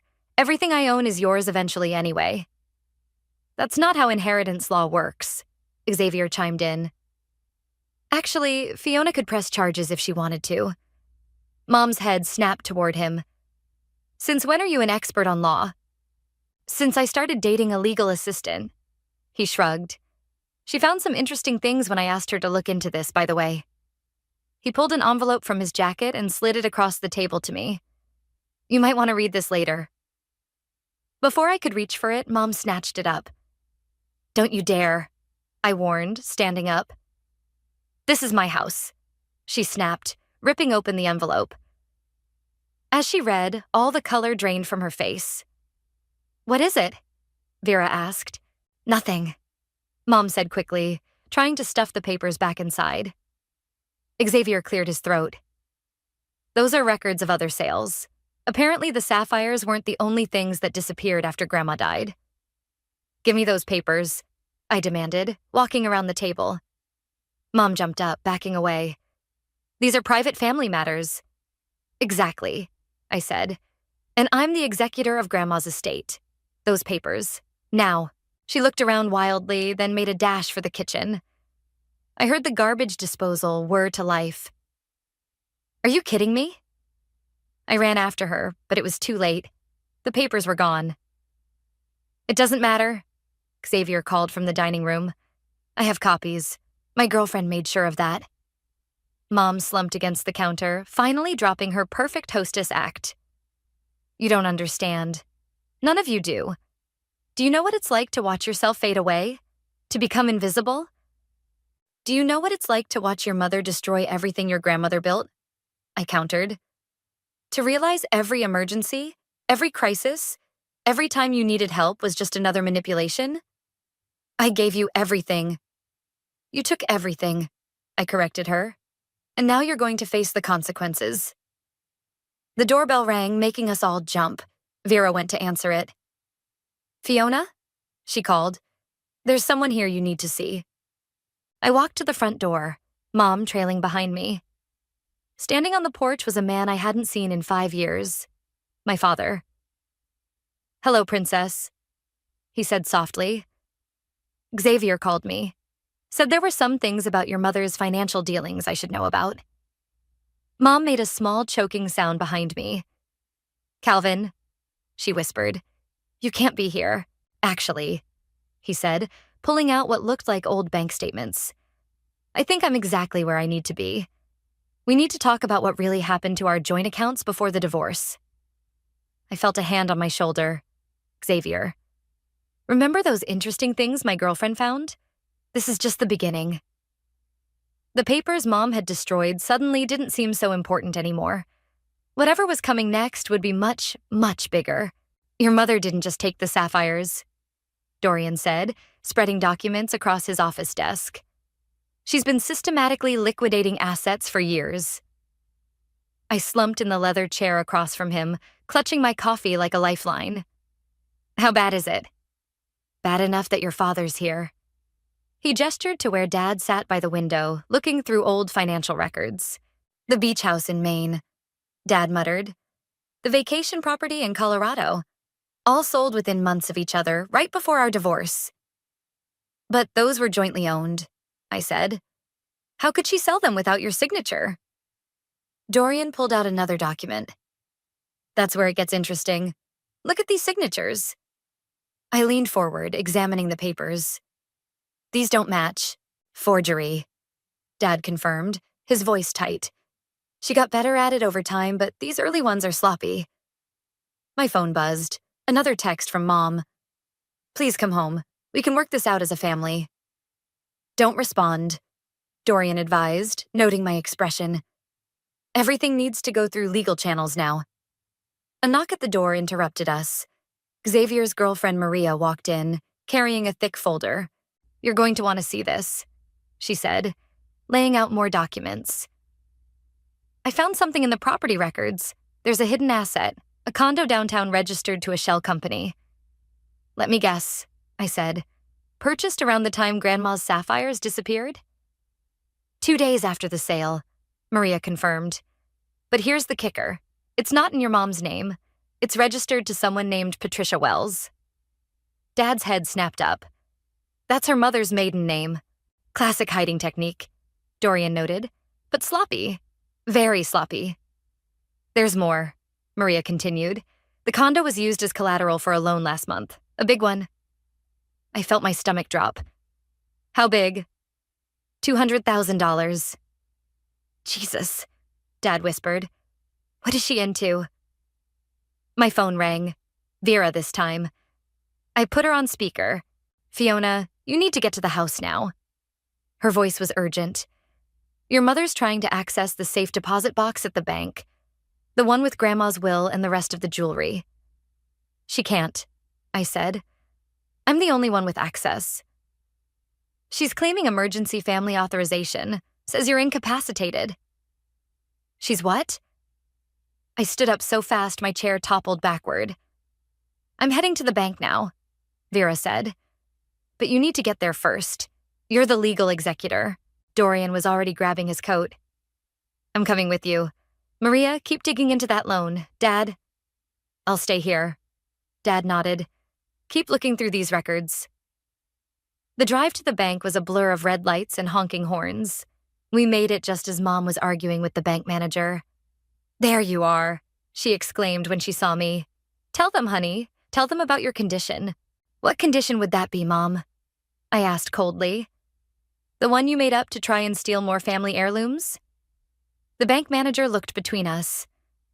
Mrs. Nelson, you claimed your daughter was in a medical facility, unable to make decisions. She's confused, Mom insisted. The stress has been too much for her. The only thing I'm stressed about, I said clearly, is discovering my mother's pattern of theft and fraud. Dorian stepped forward, presenting his credentials. I'm Miss Stone's attorney, undermined, and the legal executor of the estate. Furthermore, he pulled out a document. We're here to freeze this account pending criminal investigation. Mom's perfectly sculpted. Fiona, you wouldn't? Actually, I would. To the bank manager. I'd like to access the box now. I want to view to access. Of course. He nodded. Right this way. As we followed him to the vault, Mom grabbed my arm. You don't understand. That loan, I had no choice. There are people. Save it for your lawyer. I cut her off. You're going to need one. The safe deposit box contained exactly what I feared, empty spaces where more jewelry should have been. But it also held something unexpected. A letter from Grandma, dated just weeks before she died. What is it? Dorian asked, noting my expression as I read. Proof, I said quietly. Proof that Grandma knew exactly what Mom was capable of, and instructions on how to stop her. Mom had gone pale. Ivy wouldn't what? Protect her legacy from you? I folded the letter carefully. Looks like she did exactly that, and now I know what I have to do next. As we left the bank, my phone buzzed one final time. A text from Xavier. Maria found something big. Really big. Come back to Dorian's office ASAP. The day wasn't over yet. Not by a long shot. Gambling debts. Maria announced as soon as we walked back into Dorian's office. Your mother's been losing big at the Velvet Room. That's what the loan was for. The social club? I sat down heavily. It's a casino? High-stakes private gambling, Xavier explained. Very exclusive, very illegal. That's why she needed the membership. Dad pushed a stack of papers toward me. Look at these credit card statements. Thousands withdrawn at ATMs near the club, multiple times per week. The loan sharks are getting impatient, Maria added. That's why she's been so desperate for quick cash. I thought about the empty safe deposit box, the missing jewelry, the sold properties. How much does she owe? At least $500,000, Maria said quietly. And that's just what we can trace. The room went silent. Dorian was the first to speak. We need to act fast. Fiona, that letter from your grandmother, what did it say? I pulled it out with shaking hands. Grandma set up a trust. A secret one, separate from the main estate. She knew Mom would try to get her hands on everything, so she created a safety net. Smart woman. Dorian smiled. Let me guess. You're the trustee? With full control, I confirmed. And there's more. She left evidence of Mom's previous frauds. Documents, photos, bank records, everything we need to prove this isn't new behavior. A knock at the door made us all jump. Vera walked in, looking grim. Your mother's at the Velvet Room, she said. I followed her there. She's trying to get another loan. We can't let that happen. Dad stood up. Those people are dangerous. We won't, I said, pulling out my phone. Dorian, how quickly can we freeze her accounts? With the evidence we have? Within the hour. Do it, I ordered. Xavier, call your contact at the Gaming Commission. If the Velvet Room is running illegal games, they need to know. On it. He grabbed his phone. What about me? Dad asked. Those forged signatures on the property sales. We need to file fraud charges. He nodded grimly. Already started the paperwork. My phone buzzed. A text from an unknown number. Your mother owes us money. Family should help family. You have 24 hours. They're threatening me now. I showed the message to Dorian. Perfect, he said. That's exactly what we need. Maria, start the restraining order paperwork. Already done. She held up a file. Just needs your signature. I signed quickly, then turned to Vera.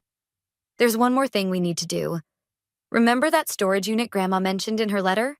Vera's eyes widened. The one with all the evidence? That's the one. We need to get there before Mom figures it out. I'll drive, Xavier offered. Maria, keep working with Dorian on the legal stuff. She nodded, already typing furiously on her laptop. The storage facility was on the outskirts of town. Unit 247 looked like any other, but when we rolled up the door, we found a gold mine of evidence. Look at these. Vera held up a stack of photos. Your mother with known loan sharks, dating back 20 years. And these? Xavier pulled out more files. Bank statements showing systematic theft from your grandfather's business before he died. Grandma knew, I realized. She knew all along and was building a case. Your grandmother was nobody's fool, a voice said behind us. We spun around to find Dad standing there, holding an old leather journal. How did you... Ivy told me about this place years ago, he said. Made me promise to only reveal it if things got bad enough. I'd say we're there. He handed me the journal. This is your grandmother's record of everything your mother ever stole, lied about, or manipulated, including what she did to break up our marriage. I opened the journal with trembling hands. There, in Grandma's elegant handwriting, was the truth I'd been looking for my whole life. My phone buzzed again. Dorian. Accounts frozen. Gaming commission raiding the Velvet Room now. Your mother's being detained for questioning. It's time, I said, closing the journal. Let's end this. What are you going to do? Vera asked. Exactly what Grandma wanted, I replied. Use the trust to protect what's left of our family's legacy and make sure Mom never has the chance to destroy it again. She won't take this well, Xavier warned. No, I agreed, looking at the mountain of evidence surrounding us. But for once, she won't have a choice. As if on cue, my phone rang. Mom's number. But this time, I was ready to answer. Hello, Mother, I said calmly. I think it's time we had a real conversation about consequences. The silence on the other end told me she finally understood. Her game was over, and I was the one holding all the cards. The police station's interview room felt smaller than it looked on TV.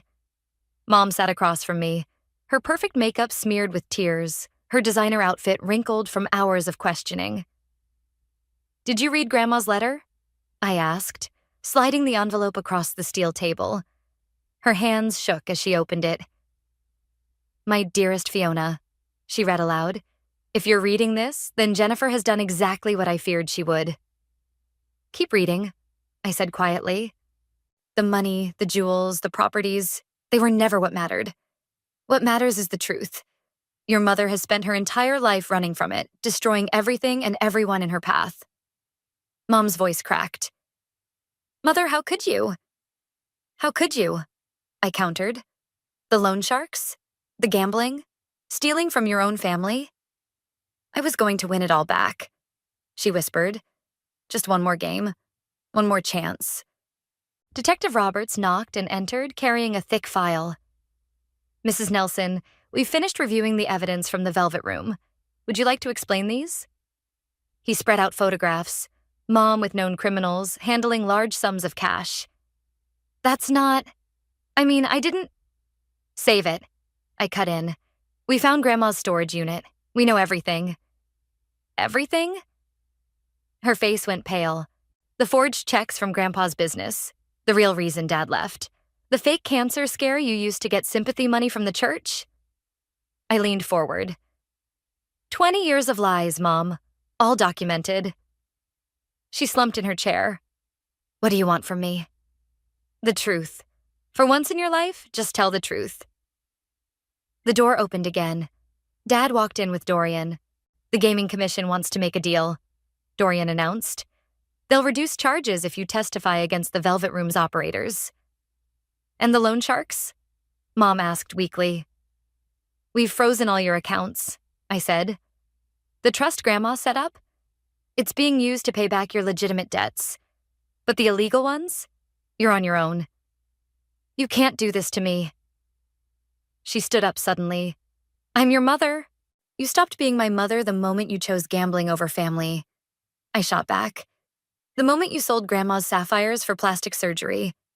The moment you forged Dad's signature and drove him away. It wasn't like that, she protested. Dad stepped forward. Then what was it like, Jennifer? Tell us. Tell your daughter why you destroyed our family.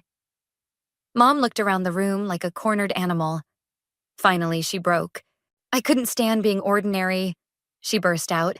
Your grandmother had everything, the respect, the status, the legacy. I married into this family thinking I'd have that too, but all I got were expectations and judgment.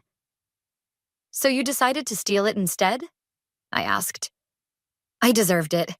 All those years playing the perfect wife, the perfect mother, I deserved something for myself. Detective Roberts cleared his throat.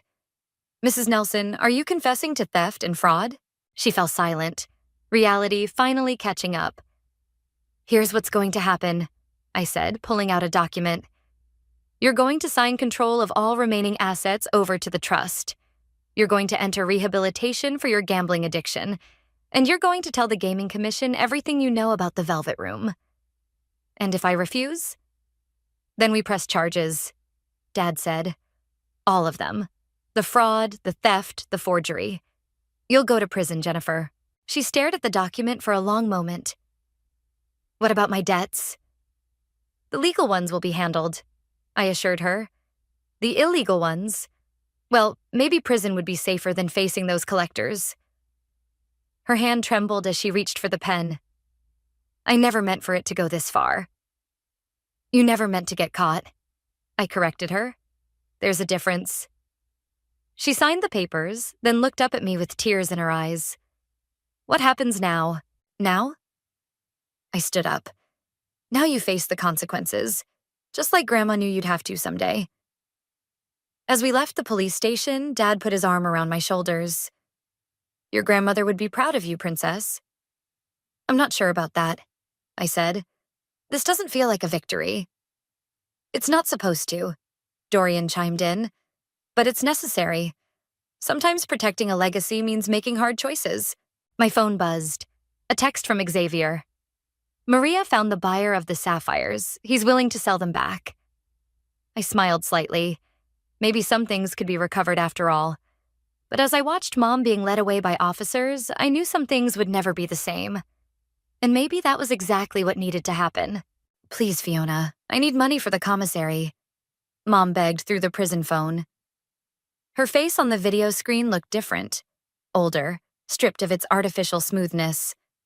3 months in county jail had worn away the facade she'd spent so much money creating. No, I said firmly. The trust will provide basic necessities, but that's it. No extras. You don't understand what it's like in here. Her voice cracked. The other inmates, maybe you should have thought about that before you testified against half the people in the Velvet Room. She flinched. They were criminals. So were you, Mom. That's why you're there. A guard appeared behind her. 5 minutes, Nelson. Mom leaned closer to the screen. What about the rehabilitation program? If I complete it, can I come home? Home? I laughed without humor. The house has been sold to pay your debts, remember? But where will I go when I get out? The trust will provide for a small apartment and living expenses, contingent on you maintaining sobriety and attending therapy. I held up the document. Just like we agreed. You're treating me like a child. No, I'm treating you like someone who stole from their family and gambled away their future. I softened my tone slightly. This is what getting help looks like, Mom. The door to the prison visiting room opened and Vera walked in. Mom's expression hardened. "What is she doing there?" "Supporting me," I said. "Unlike some people." Vera placed a hand on my shoulder. "Jennifer, the sapphires are back in the family's possession." Mom's eyes widened. "How?" "The buyer was more understanding than you deserved," I explained. "Once he learned they were stolen family heirlooms, he agreed to sell them back. At cost." "Using my money, I suppose?" "Using what's left of Grandma's trust," I corrected her. "The money you didn't manage to gamble away." A tear rolled down her cheek. "I never meant to hurt you, baby. I needed to feel special." "You were special, Mom. You were my mother. That should have been enough." The guard appeared again. "Time's up." "Wait!" Mom pressed her hand against the screen. "What about your father? Are you talking to him?" "Dad's been helping clean up your mess," I said. "He's been more of a parent in the past 3 months than you were in the last 5 years." "He left us." "No, you drove him away. With lies, with theft, with your endless need for more." I stood up. "The truth was in Grandma's journal, remember?" She slumped in her chair. "I'm sorry. I'm so sorry." "I know you are. But sorry doesn't fix what you broke." "Then what will?" she whispered. "Time. Truth. Actually doing the work instead of just pretending to change." I gathered my things. "Complete the program, Mom. Go to therapy. Deal with whatever made you think destroying our family was worth it. And then we'll see." I nodded to the guard. "We're done here." As we walked out of the prison, Vera squeezed my arm. "You're doing the right thing, you know." "Am I? Sometimes it feels like I'm being too harsh." "She needs boundaries, Fiona. Structure. Real consequences." My phone buzzed. A text from Dad. "Dinner tonight? Xavier and Maria are coming. They found something else in the records you should see." "More secrets?" I asked Vera. "I'm not sure I can handle any more." "Actually," she smiled, "this one might be good news. Your grandmother left something else in that storage unit, something your mother never knew about." "What?" "Come to dinner and find out." She dangled her car keys. Sometimes family secrets can heal as well as hurt. I took one last look at the prison behind us. Mom was being led back to her cell, shoulders slumped, designer clothes replaced by an orange jumpsuit. "You know she'll try to manipulate you again," Vera warned. "I know." I got into the car. "But this time I'm ready for it." "Because of Grandma's letter?" "Because I finally understand what Grandma meant about protecting our legacy." I buckled my seatbelt. "It's not about the jewelry or the money, it's about breaking the cycle." As we drove away, another text came through, from Mom's rehabilitation counselor. "Your mother asked to start individual therapy today. Small steps, but progress. Maybe, just maybe, some things could be rebuilt. Not the same as before, but something new. Something honest." For now, though, I had a dinner to get to, and a family, or what was left of it, waiting to share one more secret. This time, I hoped, one that wouldn't break my heart. "Happy birthday, Grandma," I whispered, placing fresh flowers beside her headstone. The morning dew still clung to the grass, and the sapphire pendant around my neck caught the early sunlight. "She would have loved this," Dad said, standing beside me. "All of us here together." Xavier and Maria spread out a blanket nearby, while Vera unpacked a basket of Grandma's favorite breakfast pastries. Our new tradition, morning picnics at the cemetery, had started spontaneously after we discovered Grandma's final gift. "Show them the letter," Xavier urged. "The real one." I pulled out the weathered envelope we'd found hidden in a false bottom of the storage unit. Unlike Mom's manipulation and lies, this secret had been worth keeping. "Dear ones," I read aloud, "if you're having breakfast by my grave, it means the truth has finally come out. Jennifer's actions have consequences, yes, but don't let them poison your hearts. Family isn't just blood, it's choice. Choose to be better. Choose to be together." She knew. Vera smiled. She knew we'd find our way back to each other. There's more, I continued. In my safety deposit box, the real one, not the decoy Jennifer knew about, you'll find letters for each of you. Read them when you're ready. And remember, sometimes family trees need pruning to grow stronger. Dad pulled out his own letter. Mine told me to come home, to help you through this. She knew I'd been staying away out of shame. Mine led me to Maria. Xavier squeezed his now fiancé's hand. Grandma's letter told me to look closer at the people already in my life. And mine? Vera held up her paper. Told me to be the bridge this family needed, to help pick up the pieces. My phone buzzed. Mom's Rehabilitation Center. I answered on speaker. Fiona? Mom's voice sounded different. Clearer, more genuine. I finished the program today. 6 months sober. That's good, Mom. I'm not asking to come home, she said quickly. I know I haven't earned that. I found something in therapy about why I did what I did. Would you let me tell you about it? Over coffee, maybe? I looked at my family gathered around Grandma's grave, then at the final line of her letter. Forgiveness isn't forgetting. It's choosing to give someone the chance to change. Coffee, I agreed, but not alone. Dad and Vera will come too. Thank you. Mom's voice cracked. And Fiona? I saw the trust statement. Thank you for paying for my therapy instead of just the basics. After hanging up, Maria pulled out one last item from the picnic basket, Grandma's old photo album. Look what we found in the storage unit.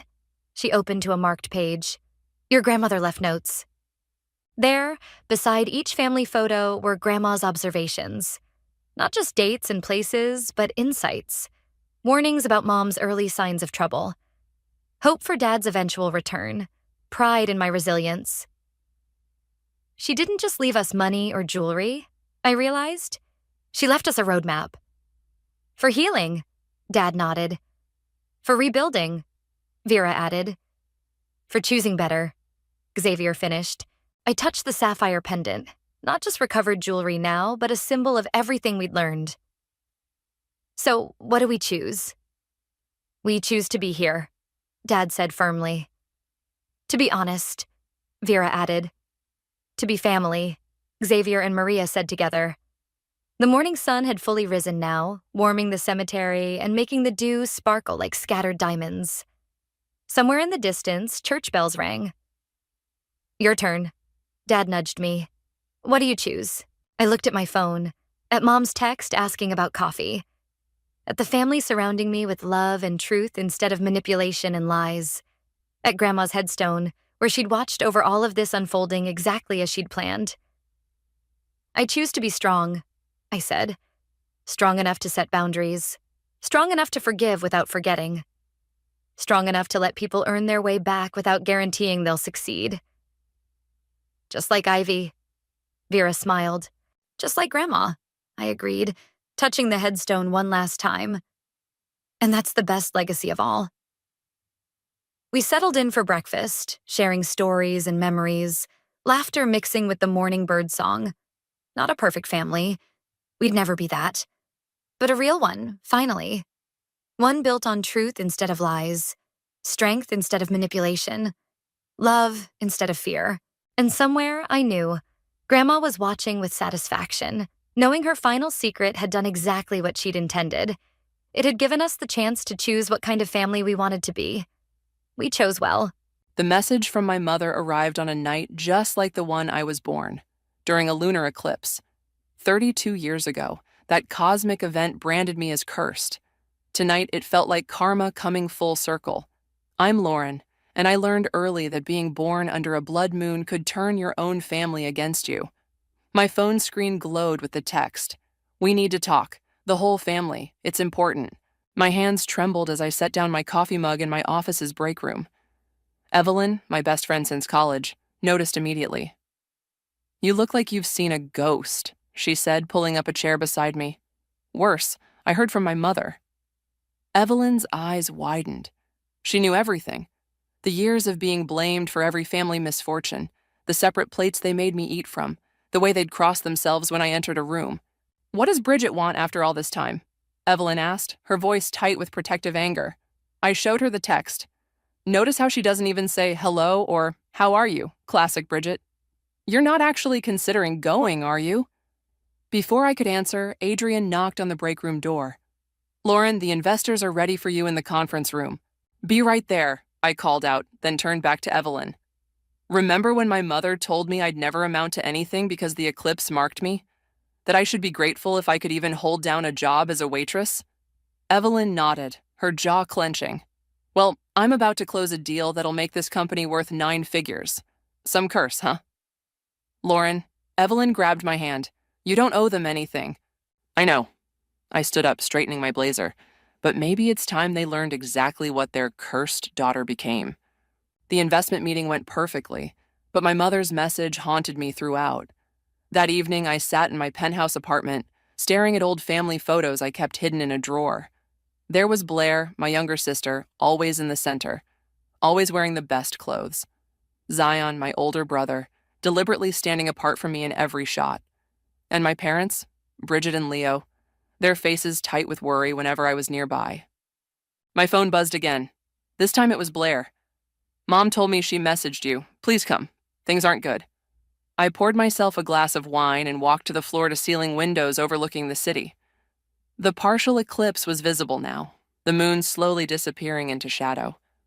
I thought about the last time I saw them, 10 years ago, when I left home with nothing but a backpack and determination. "You'll come crawling back," Leo had shouted after me. "No one will ever hire you. No one will ever trust you. The eclipse marked you." Another message buzzed through. "Lauren, it's Mom. We're meeting Saturday at 7 p.m. at the Grove restaurant. Please come. We need you." I laughed darkly at those last 3 words. Now they needed me. After years of treating me like I was radioactive, I called Evelyn. "They want to meet at the Grove," I said when she answered. "The restaurant you own?" Evelyn asked, surprise evident in her voice. "The very one. They don't know I own it, of course. They probably chose it because it's the most expensive place in town, thinking they'd burden me with the bill." "Oh, this is too perfect," Evelyn chuckled. "What are you going to do?" I watched my reflection in the window, superimposed over the darkening moon. "I'm going to give them exactly what they want, a chance to see what their cursed daughter became. But first, I need to make some arrangements." "You're plotting something," Evelyn said, knowing me too well. "Let's just say Saturday night will be an eclipse they'll never forget."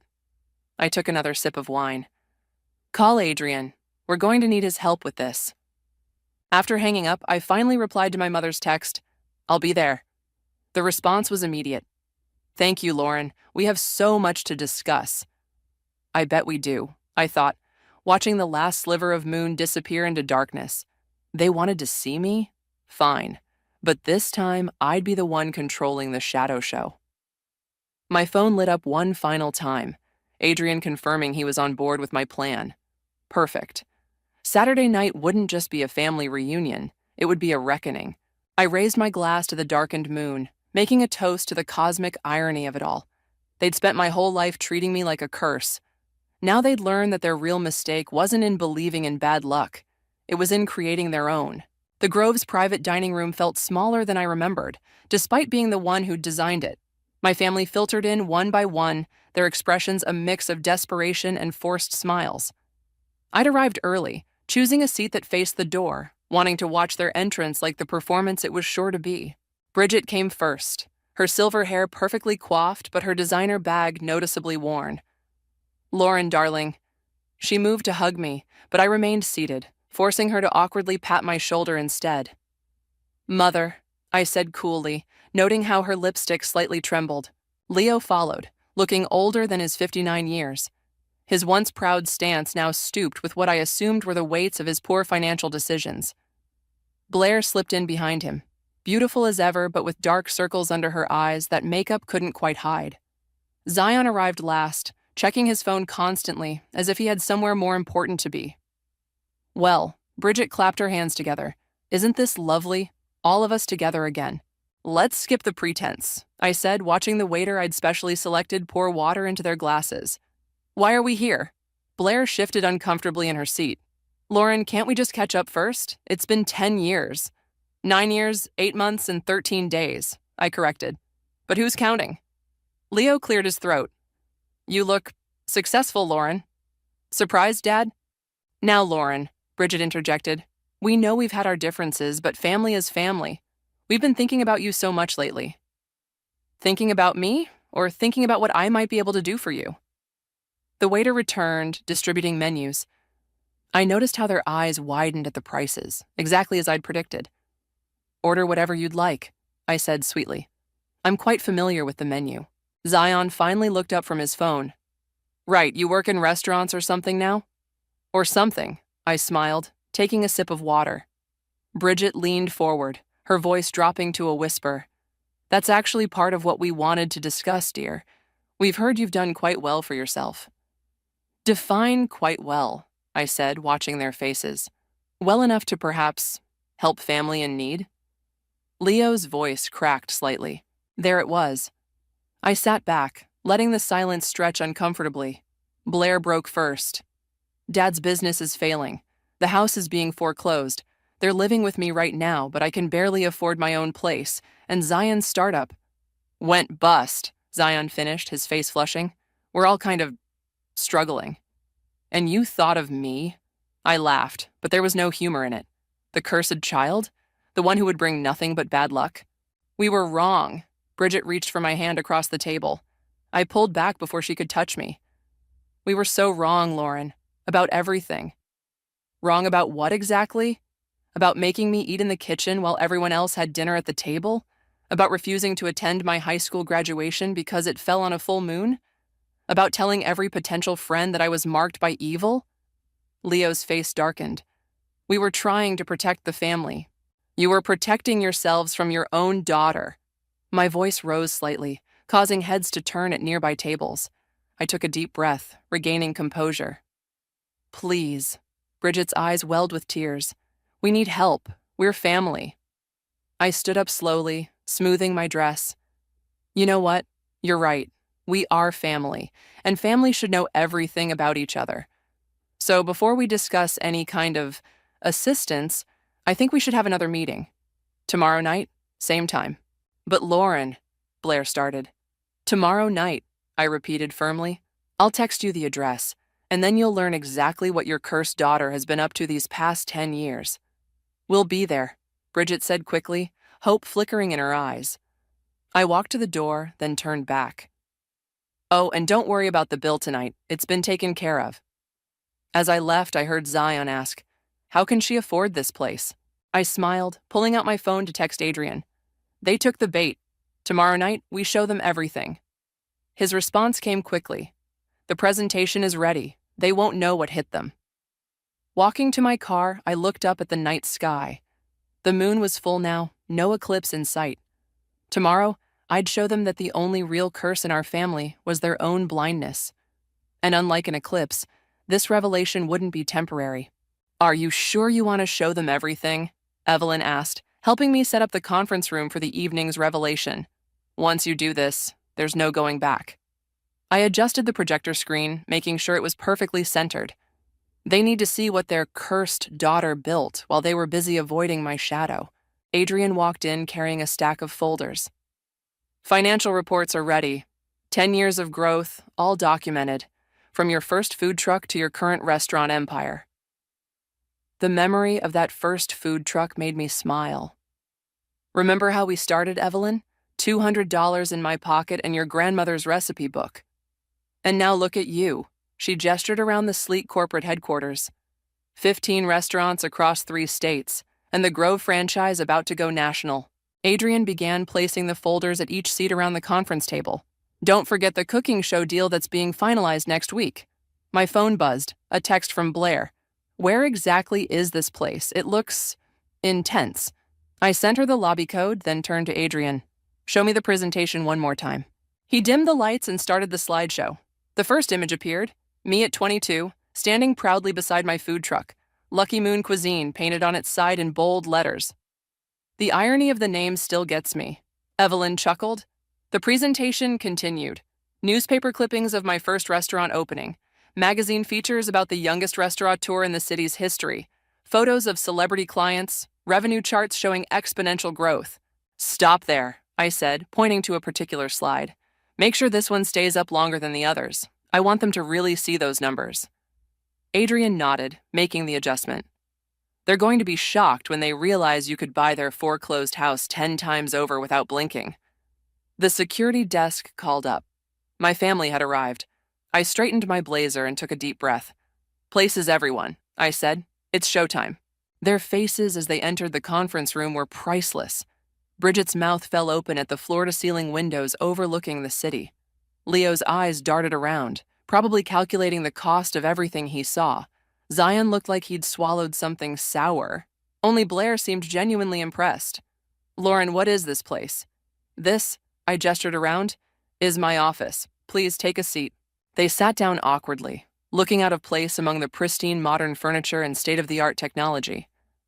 Before we discuss any financial arrangements, I said, standing at the head of the table, I want to show you exactly what I've been doing since I left home. Adrian dimmed the lights again and started the presentation. The food truck photo appeared, and I heard Bridget gasp. You ran a food truck? Leo's voice dripped with disdain. I owned a food truck, I corrected him. The first of many businesses. The slides continued. With each image, each headline, each growth chart, their expressions shifted from confusion to disbelief to dawning realization. When the Grove franchise slide appeared, Zion stood up so quickly his chair rolled backward. Wait, you own the Grove? Where we ate yesterday? I own all 15 Groves, I said calmly, along with several other restaurant concepts across the country. Bridget's hand trembled as she reached for her water glass. But how? You were supposed to be cursed, I finished for her. Unlucky? A burden on the family? I walked around the table slowly. Turns out the only curse was the one you created with your own superstitions and cruelty. Adrian advanced to the final slides. My net worth, property holdings, and future projections. The numbers were impossible to ignore. Leo's face had gone pale. All this time, I confirmed. While you were warning people away from me, I was building an empire. While you were ashamed of your cursed daughter, I was being featured in Forbes. While you were living in fear of my bad luck, I was creating my own fortune. Blair started crying softly. Lauren, I'm so sorry. We were so wrong. Yes, you were, I said, turning the lights back on. And now you've come asking for money from the very daughter you threw away. We didn't throw you away, Bridget protested weakly. Really? I opened one of Adrian's folders and pulled out a photo. This is from my college graduation. Notice how none of you are in it? Or this one from my first restaurant opening? Or my 30th birthday? The silence in the room was deafening. So, I closed the folder with a sharp snap. Now that you know exactly who you're asking for help, let's talk about what you really came here for. I sat down at the head of the table, feeling the weight of a decade of success behind me. Tell me, what makes you think you deserve a single penny of your cursed daughter's fortune? The silence stretched like a rubber band about to snap. Bridget dabbed at her eyes with a tissue while Leo stared at his hands. Zion kept glancing between the presentation screen and me, as if trying to solve a complex equation. Blair broke the tension first. We don't deserve anything from you, Lauren. What we did, what we allowed to happen, it was wrong. Blair, Bridget hissed. Don't. No, Mom. Blair's voice cracked. I've carried this guilt for years. Do you know what it was like watching you isolate my sister, making her eat alone, telling my friends she was dangerous? I hadn't expected this from Blair. She'd always been the golden child, the safe one, the lucky one. You were just a child, Leo started to say. I was old enough to know it was wrong, Blair shot back, and I did nothing. I just watched and stayed quiet because I was scared you'd turn on me too. Adrian cleared his throat. Should I give you all a moment? No, I said firmly. Stay. You and Evelyn are my real family now. You've earned your places at this table. Zion finally found his voice. So that's it? You brought us here just to rub your success in our faces? Actually, I pressed a button on the remote, bringing up new slides. I brought you here to show you exactly what you're asking for. The screen displayed their financial records, Leo's failed business ventures, Bridget's maxed out credit cards, their mortgage defaults, and Zion's bankrupted startup. How did you get these? Leo demanded, face reddening. I had my team do their due diligence before this meeting. You owe nearly $2 million collectively. The house goes to auction next month. Zion's creditors are getting impatient, and Mom's secret gambling habit isn't so secret anymore. Bridget gasped. That's private. Nothing's private when you come asking for money, I replied coolly. Did you really think I wouldn't investigate before this meeting? You had no right. Leo stood up, trying to summon his old authority. I had every right, just like you had every right to treat me like a pariah for 32 years. Sit down, Dad. To everyone's surprise, he did. Here's what's going to happen, I continued, sliding folders across the table. Inside each of these is a proposal, different for each of you, based on what you actually need, not what you want. They opened the folders cautiously, like they might contain snakes. Blair, yours is a small business loan with reasonable terms. Your art gallery idea isn't bad, but you need proper funding and mentorship. Blair looked up, shocked. You knew about that? I know everything. Zion, yours is a job offer. Your coding skills are solid, but you're a terrible businessman. My tech division needs programmers. You'd hire me? Zion's voice was small. I'd give you a chance to earn your way, which is more than you ever gave me. I turned to my parents. And you two, you get a choice. Option 1, I buy the house at auction, you continue living there, paying rent at market rate, no special treatment. Option 2, I help you find and finance a smaller place, something you can actually afford on Dad's pension. You do this, after everything? Bridget whispered. Not for free, I said firmly. Each of these offers comes with conditions. First, you attend family counseling, separately and together. Second, you acknowledge publicly how you treated me, including to our extended family who believed all your superstitious nonsense. That's blackmail, Leo protested weakly. No, that's accountability. Third condition, these offers are one time only. You mess up, miss payments, skip therapy, break the contracts, it's over. Forever. Evelyn placed a supportive hand on my shoulder as I stood up. You have 24 hours to decide. The contracts are with my lawyers. Oh, and one more thing. I walked to the door, then turned back. That lunar eclipse you blamed for cursing me? It's actually considered a symbol of revelation, when hidden truths come to light. Funny how that worked out, isn't it? I left them sitting there, staring at their folders, their futures, their failures. Adrian and Evelyn followed me out. That was intense, Adrian said once we were in my office. Think they'll take the deals? Evelyn asked. I looked out at the city lights, remembering all the nights I'd spent alone, believing I was cursed, worthless, unlucky. They'll take them. They don't have a choice. And are you ready for what comes next? Evelyn's question hung in the air. You mean, am I ready to have them in my life again, under my terms?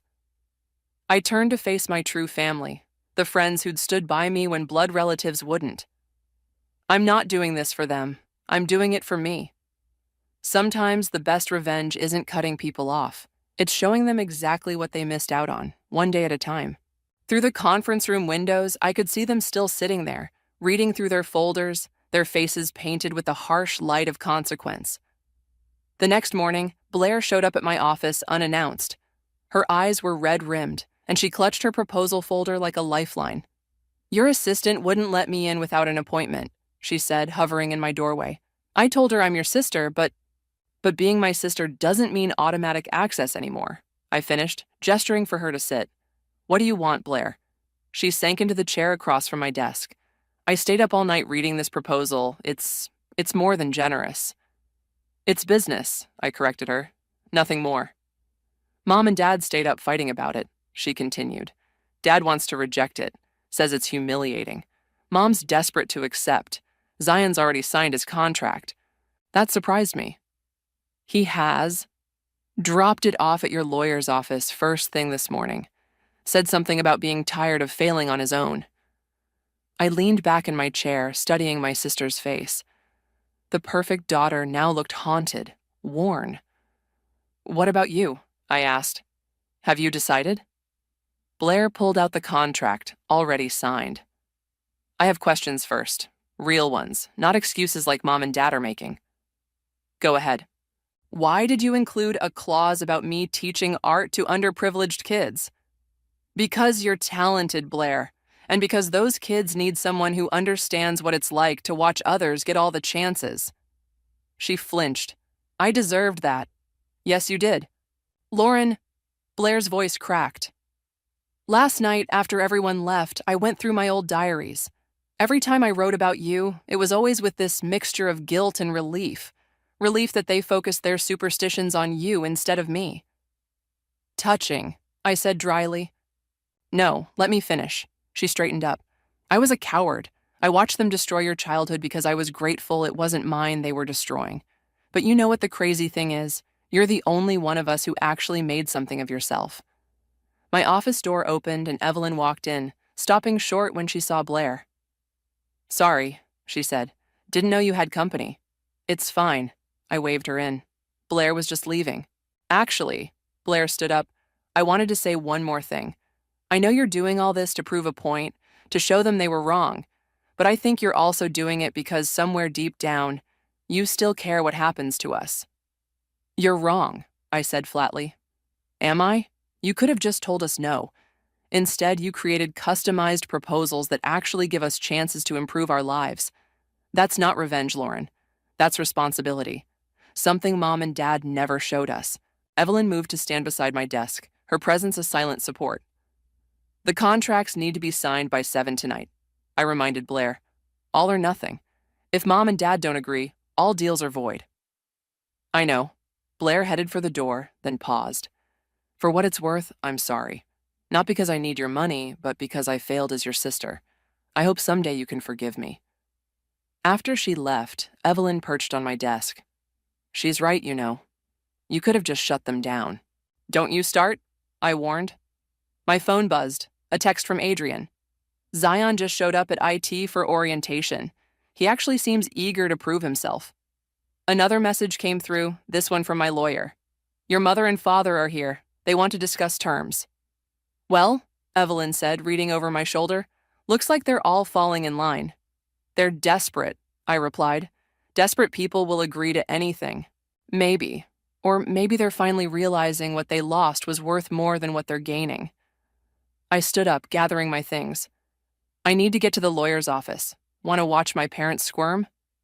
Lauren, Evelyn caught my arm. Just be careful. Not of them, of yourself. Revenge can become its own kind of curse. This isn't revenge, I said, echoing Blair's words. It's responsibility. They taught me I was cursed, but I learned I was capable. Now it's time they learned the same lesson. As we rode the elevator down, I thought about Blair's words. Was I doing this because I cared?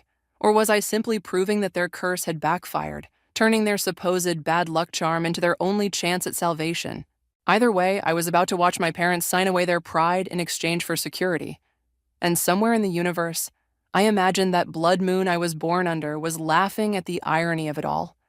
The law office felt too small for all the history crammed inside it. My parents sat across the conference table, looking like deflated versions of the people who once towered over my childhood. Bridget's hands shook as she reached for the contract. Leo stared at the table, his jaw clenched. Before you sign, I said, let's be clear about what this means. You'll keep the house, but it's my house. You'll live there, but under my terms. One missed payment, one broken rule, and you're out. We understand, Bridget whispered. Do you? I leaned forward. Because this isn't just about money. You'll attend therapy twice a week. You'll write formal apologies to every family member you warned about my curse. You'll volunteer at the community center where other parents learn not to abuse their children with superstitious nonsense. Leo's head snapped up. We never abused.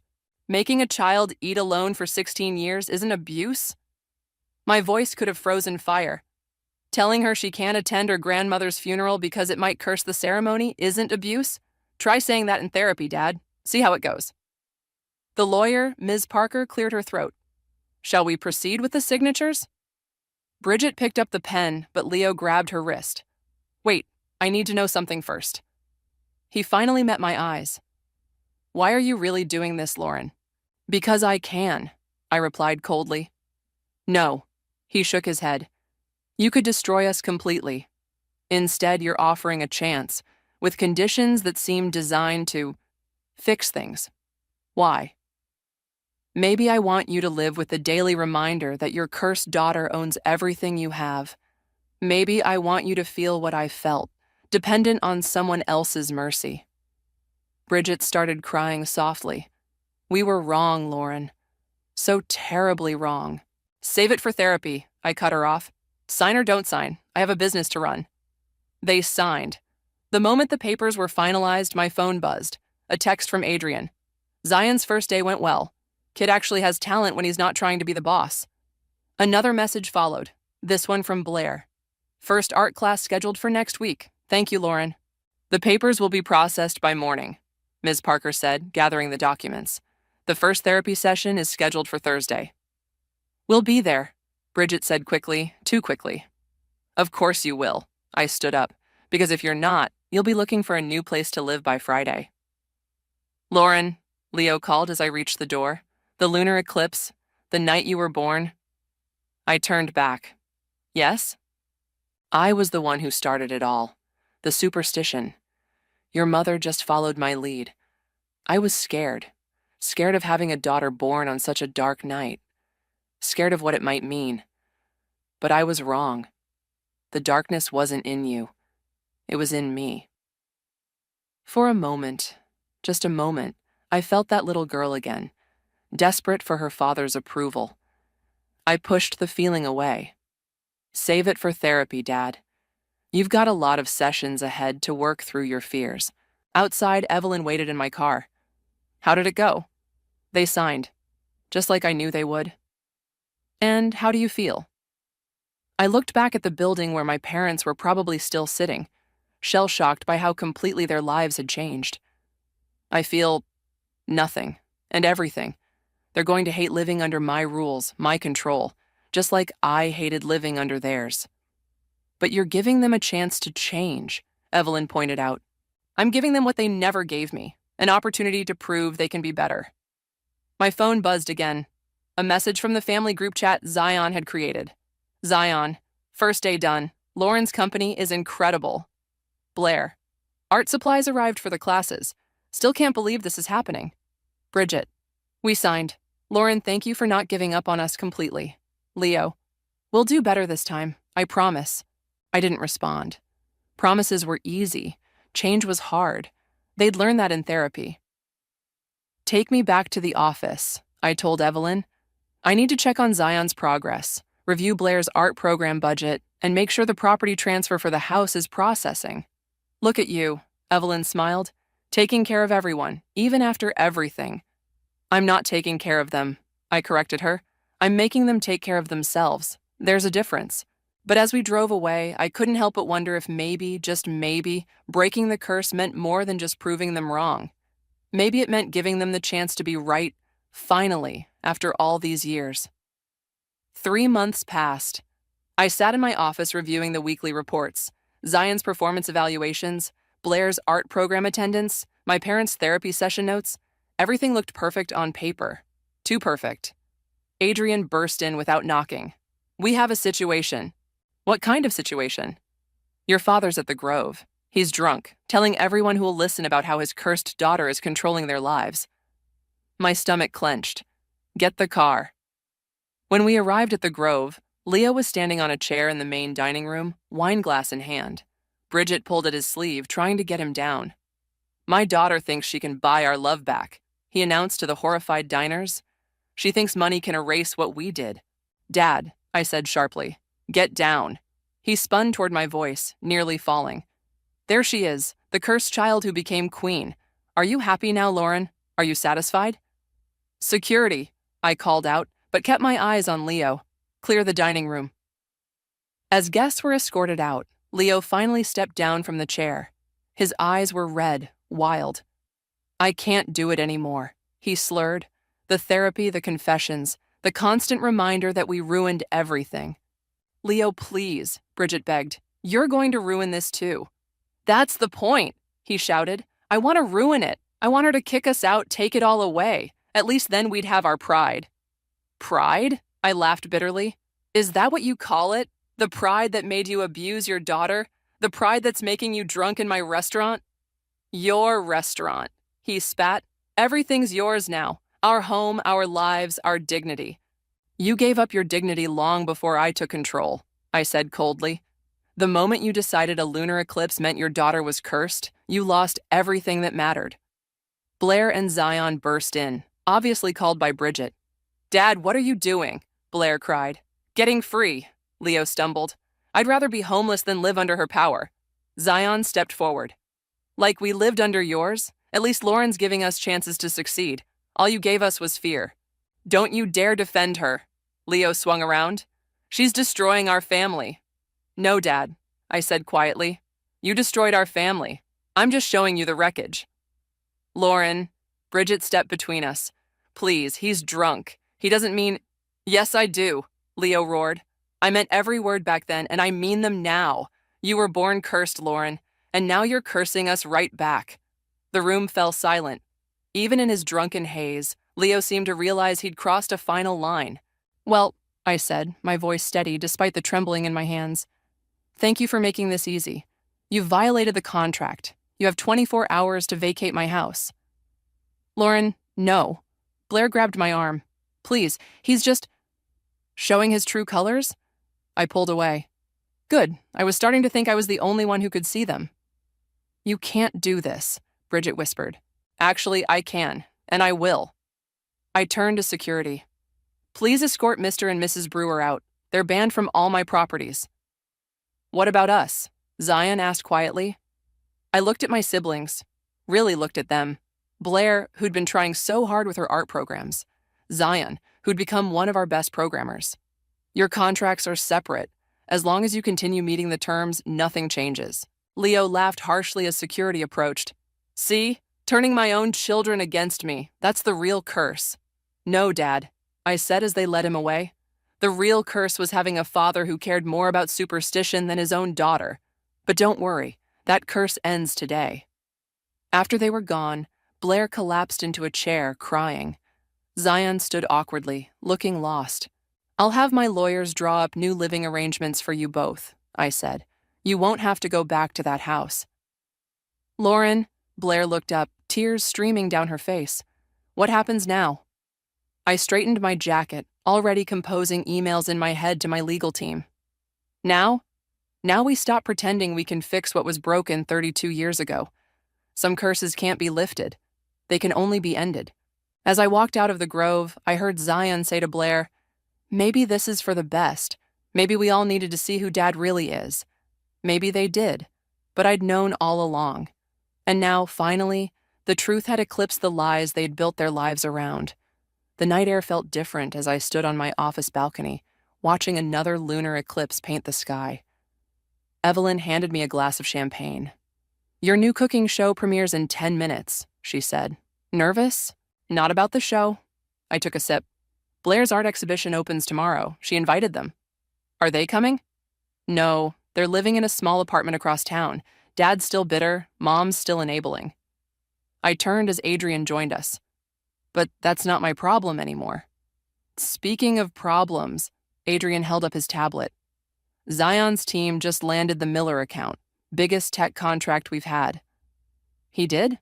I couldn't hide my surprise. Turns out your brother's pretty brilliant when he's not trying to prove something to your father. The TV inside my office flickered to life. Promotional ads for my new show, Lucky Moon Kitchen, started playing. You really leaned into the moon theme, huh? Evelyn smiled. Why not? Time to rewrite the narrative. My phone buzzed. A text from Blair. Watching the premiere with Zion. So proud of you, sis. Thank you for not giving up on us. Another message followed from Zion. Dad's going to hate seeing you on national TV. Good. Your siblings really turned around, Adrian observed. They're trying. That's more than our parents ever did. The show's opening sequence began. Me in a professional kitchen, moonlight streaming through windows, the camera capturing the moment I'd dreamed of since I first started cooking in that lonely kitchen of my childhood.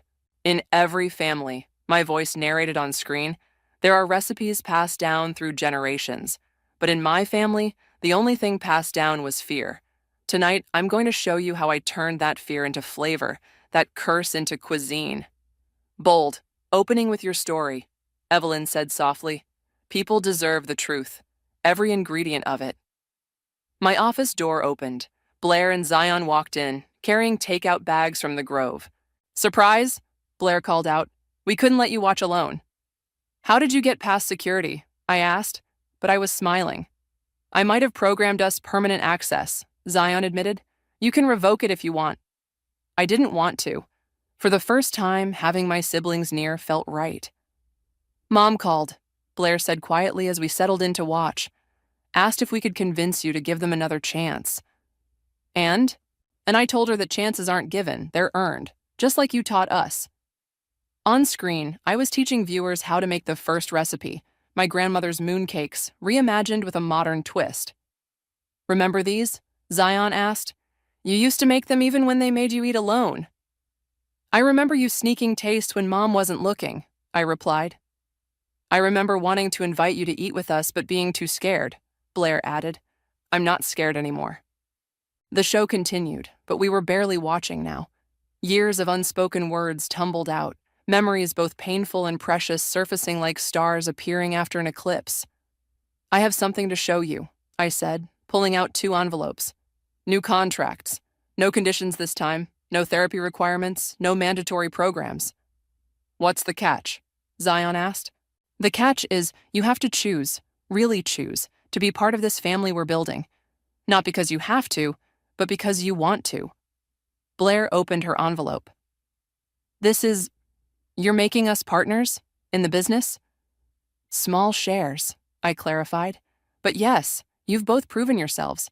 This isn't about control anymore, it's about creation." "What about Mom and Dad?" Zion asked. "Their story is their own now. We're writing a new one." On screen, the episode was ending. The camera panned out to show the moon through the kitchen window as I delivered the closing lines. "They say some people are born under lucky stars, others under cursed moons. But I've learned that the only real curse is believing you don't have the power to change your story. So tonight, let's cook up something magical together." To new stories, Evelyn raised her glass. "To chosen family," Adrian added. "To the curse that became a blessing," Blair and Zion said together. I looked at my siblings, my friends, my empire built from the ashes of superstition, and raised my own glass. To the moon that showed us who we really are. Outside, the eclipse was ending, the moon emerging whole and bright. Some might call it a sign, but I knew better now. The only signs that matter are the ones we choose to follow, and I'd finally found mine. Not in the stars above, but in the family I'd built right here on Earth. I never expected to find the letter that would change everything. It was tucked away in Helen's old jewelry box, the one she always kept on her bedside table before the stroke. The paper was crisp, formal-looking, and definitely not meant for my eyes. My name is Maggie, and until that moment, I thought I was doing a pretty good job balancing my roles as a high school French teacher and caregiver to my mother-in-law. Well, almost mother-in-law. Ethan and I weren't married, but after 2 years of living together with his kids, it felt like we were family. I probably shouldn't have been going through Helen's things, but she'd been asking about her pearl necklace all week. Even with her limited speech, she kept pointing to her neck and making distressed sounds. I figured finding it might bring her some comfort. Instead, I found something else entirely. "Dear Mr. Davidson," the letter began. I recognized the law firm's letterhead immediately, the same one that handled Helen's estate planning. As per Mrs. Helen Miller's instructions, we are preparing the necessary documentation to transfer ownership of the family home and associated properties to Miss Margaret Callahan upon. My hands started shaking. I had to sit down on Helen's bed to finish reading. "Everything okay up there?" Ethan called from downstairs. "Mom needs her medication soon." "Just a minute." I folded the letter quickly, my heart racing. Still looking for the pearls. The letter was dated 3 months before Helen's stroke. Before everything changed. Before Ethan started making plans to sell the house and move us all into something more suitable for our future. I glanced at Helen, dozing in her wheelchair by the window. Had she known this was coming? Was this why she'd been so insistent about the jewelry box? "Maggie!" Ethan's footsteps on the stairs. I shoved the letter into my pocket just as he appeared in the doorway, looking every bit the successful civil engineer in his crisp button-down shirt. "The realtor's coming by tomorrow.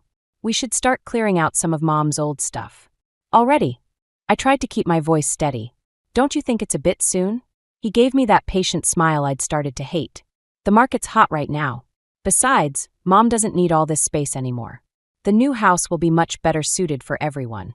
Everyone except Helen, I thought. She loved this house. 45 years of memories lived in these walls. Found them. I pulled out the pearl necklace, forcing a smile. Right where they always were. That night, I couldn't sleep. The letter burned in my pocket like a live coal. Beside me, Ethan snored peacefully, probably dreaming about the luxury home he'd been eyeing in the new development across town. Downstairs, I could hear Jake's video games despite it being well past midnight. Olivia's light was still on too. She'd been staying up later and later, growing more distant by the day. I slipped out of bed and went to check on Helen. She was awake, her eyes following me as I entered her room. "You knew, didn't you?" I whispered, sitting beside her. "About the letter?" She blinked slowly, deliberately. Her right hand twitched on the armrest. "Why me?" I asked, but I knew she couldn't answer. "Not anymore." A text lit up my phone. My mother, Barbara, checking in like she always did. "Everything okay, sweetheart?" I stared at the message, thinking about the letter, about Helen's trust in me, about Ethan's plans that suddenly felt more like betrayal than progress. The comfortable life I thought I had was unraveling, revealing something darker underneath. "Fine," I texted back. "Everything's fine." But nothing was fine. And as I sat there in the darkness, watching Helen drift back to sleep, I realized I had a choice to make. One that would either destroy this family or save it from itself. I just wasn't sure which yet. The realtor's heels clicked against the hardwood floors as she toured our home, Helen's home, with a tablet in hand and a practiced smile. I watched from the kitchen as Ethan guided her through each room, his voice animated in a way I rarely heard anymore. "The master suite has incredible potential," he was saying, with just a few updates. I gripped my coffee mug tighter, the letter from yesterday still burning a hole in my pocket. Helen sat beside me in her wheelchair, her eyes following the realtor's movement with an intensity that made me wonder how much she really understood. "Mom, did you take your pills?" Olivia breezed into the kitchen, already dressed for school in her field hockey uniform. She barely glanced at me as she grabbed a protein bar. "I gave them to her an hour ago," I said, trying to catch her eye. "Hey, I was thinking maybe we could." "Dad," Olivia called out, cutting me off. "Is it okay if I stay at Ashley's tonight? Her parents got a new pool." Ethan appeared in the doorway. "Sure, sweetie. Just make sure your homework's done first." I felt my jaw tighten. Last week, when I'd suggested Olivia needed more structure with her studying, Ethan had dismissed my concerns. "She's going through a lot," he'd said. "We need to give her space." The realtor appeared behind him, tapping at her tablet. "Mr. Miller, these comparables are very promising. With the current market, could we discuss this privately?" I interrupted, standing up. "Ethan, just for a minute?" He gave me that look, the one that said I was being difficult. "Can it wait? Mrs. Carson has another appointment." "It's about Helen's wishes," I said firmly. The realtor tactfully stepped away, and Ethan followed me into the living room. Before I could speak, Jake thundered down the stairs, gaming headset still on. "Dad, the Wi-Fi's acting up again. Can we get better internet at the new house?" "Later, bud," Ethan said, then turned to me. "What's so urgent?" I pulled out the letter, my hands trembling slightly. "I found this yesterday. It's from Helen's lawyer." He barely glanced at it. "More estate paperwork?" "The lawyer's already handled everything." "No, this is different. Helen wants it." A crash from the kitchen interrupted us. We rushed back to find Helen's wheelchair tipped sideways, her breakfast spilled across the floor. She was making distressed sounds, trying to reach for something. "I got it," Olivia said, already helping her grandmother up. "God, who left their bag in the way? She could have been hurt." "My bag. I dropped it when I went to make coffee." The guilt hit me hard, even as I moved to help. "This is exactly why we need a more suitable house," Ethan said, running a hand through his hair. "There's just not enough space here anymore." "But that's not what Helen—" "Maggie," he cut me off, his voice low. "I know you care about Mom, but this isn't up for discussion. The house is being sold. End of story." The realtor chose that moment to reappear. "Mr. Miller? I have those contracts ready whenever you'd like to review them." I watched Ethan walk away, the letter still unread in my hand. Olivia had already disappeared upstairs, and Jake was back in his gaming world. Only Helen remained, her eyes fixed on me with an expression I couldn't quite read. My phone buzzed, a text from my mother. "Lunch today?" I looked around at the family I'd tried so hard to be part of. At the mess on the floor, the realtor's calculating gaze, Ethan's dismissive back, and Helen's knowing eyes. Something shifted inside me, a quiet determination taking root. "Yes," I texted back. "We need to talk." Because now I understood, this wasn't just about a house or an inheritance. This was about power, about being heard, about standing up for what's right. And if Ethan wouldn't listen, well, Helen had given me the means to make him pay attention. I just had to figure out how to use it. The box of old papers nearly crushed my toes when it slipped from the attic shelf. I'd been searching through Helen's storage while everyone was out, hoping to find more evidence to support the letter, when a yellowed newspaper clipping fluttered to the floor. The headline made my blood run cold. Miller Construction under investigation, major safety violations alleged. I sank to the dusty attic floor, scanning the article dated 15 years ago. Ethan's father, Richard Miller, had allegedly covered up structural defects in several major projects. The case mysteriously disappeared before reaching court, but the article mentioned substantial payoffs and destroyed evidence. My phone buzzed, a text from Ethan. "Where are you?" "The mortgage broker's waiting." I ignored it, my hands shaking as I dug deeper into the box. More articles, letters, and what looked like copies of canceled checks. Each piece painted a darker picture of the Miller family's past. "Maggie!" Jake's voice startled me. He stood at the attic entrance, gaming headset around his neck. "Dad's getting mad. He says you're not answering your phone." "I'll be right down." I stuffed the article into my pocket alongside Helen's inheritance letter. "Just cleaning up some old things." Jake lingered, shifting uncomfortably. "Hey, about yesterday. I didn't mean to be a jerk about the Wi-Fi thing." "It's okay.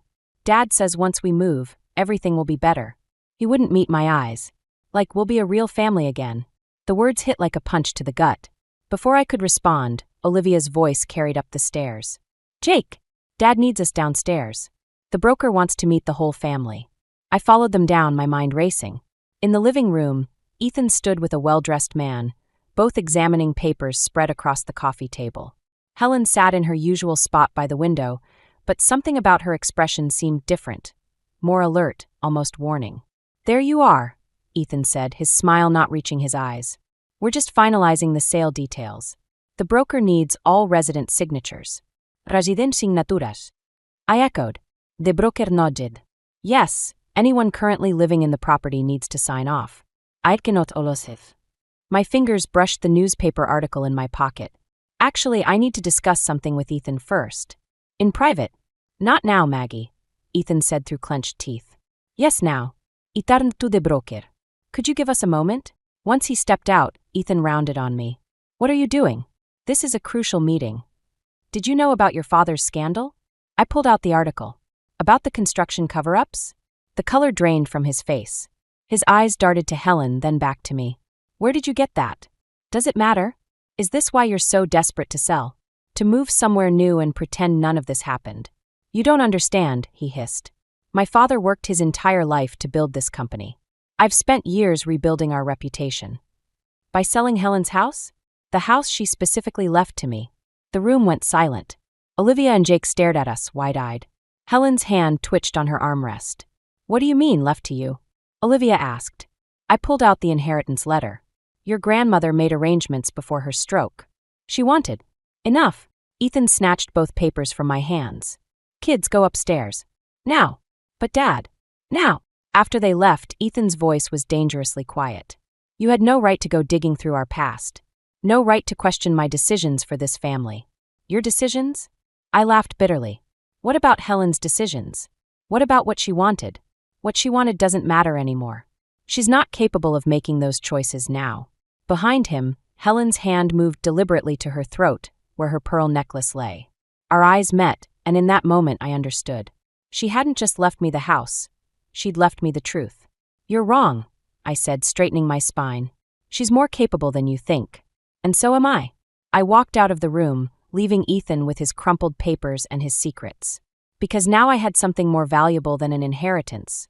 I had leverage. And I intended to use it. The silence in my mother's kitchen felt heavier than usual. Barbara watched me over her coffee cup as I paced, the morning's events still churning in my stomach. "He's selling the house anyway," I said, stopping at the window. "The broker's probably there right now, papers all ready to sign. Without your signature?" Barbara set her cup down.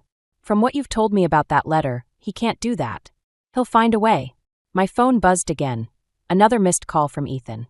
He always does. A car pulled into the driveway, Mrs. Thompson's silver Mercedes. Perfect. Just what I needed. The woman who'd introduced me to Ethan 2 years ago, probably here to remind me how lucky I was to have him. I invited her, Barbara said, reading my expression. There's something you need to hear. Mrs. Thompson bustled in, clutching her designer handbag like armor. Meggie, dear, you look terrible. Thanks, I muttered. Show her, Barbara urged. Mrs. Thompson's perfectly manicured hands shook slightly as she pulled out a folder.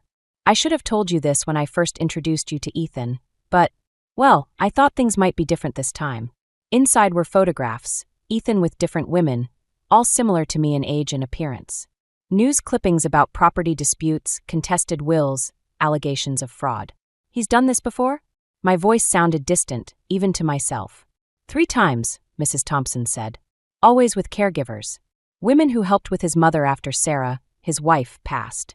None of them knew about Helen's real estate holdings until it was too late. My phone buzzed again. A text from Olivia. Where are you? Dad's acting weird and Jake won't come out of his room. The kids, I whispered. They don't know. They were younger then, Mrs. Thompson said. Each time, he'd move them before they could get too attached to anyone. The doorbell rang, making us all jump. Through the front window, I saw Ethan's car in the street. I'll handle this, Barbara stood, but I stopped her. No, it's time I did. Ethan's smile was strained when I opened the door. Maggie, we need to talk. The broker's waiting, and... He spotted Mrs. Thompson through the doorway, and his face hardened. What's she doing here? Showing me your greatest hits, I said, holding up the folder. Quite a pattern you've got going. He stepped closer, dropping his voice. Whatever she told you, it's not true. Like the construction scandal wasn't true? Like Helen's letter isn't true. The kids need stability, Maggie. A fresh start. You understand that, don't you? His tone was gentle, reasonable. The same voice he'd used to convince me to move in, to take care of Helen, to build a life with his family. No, I said.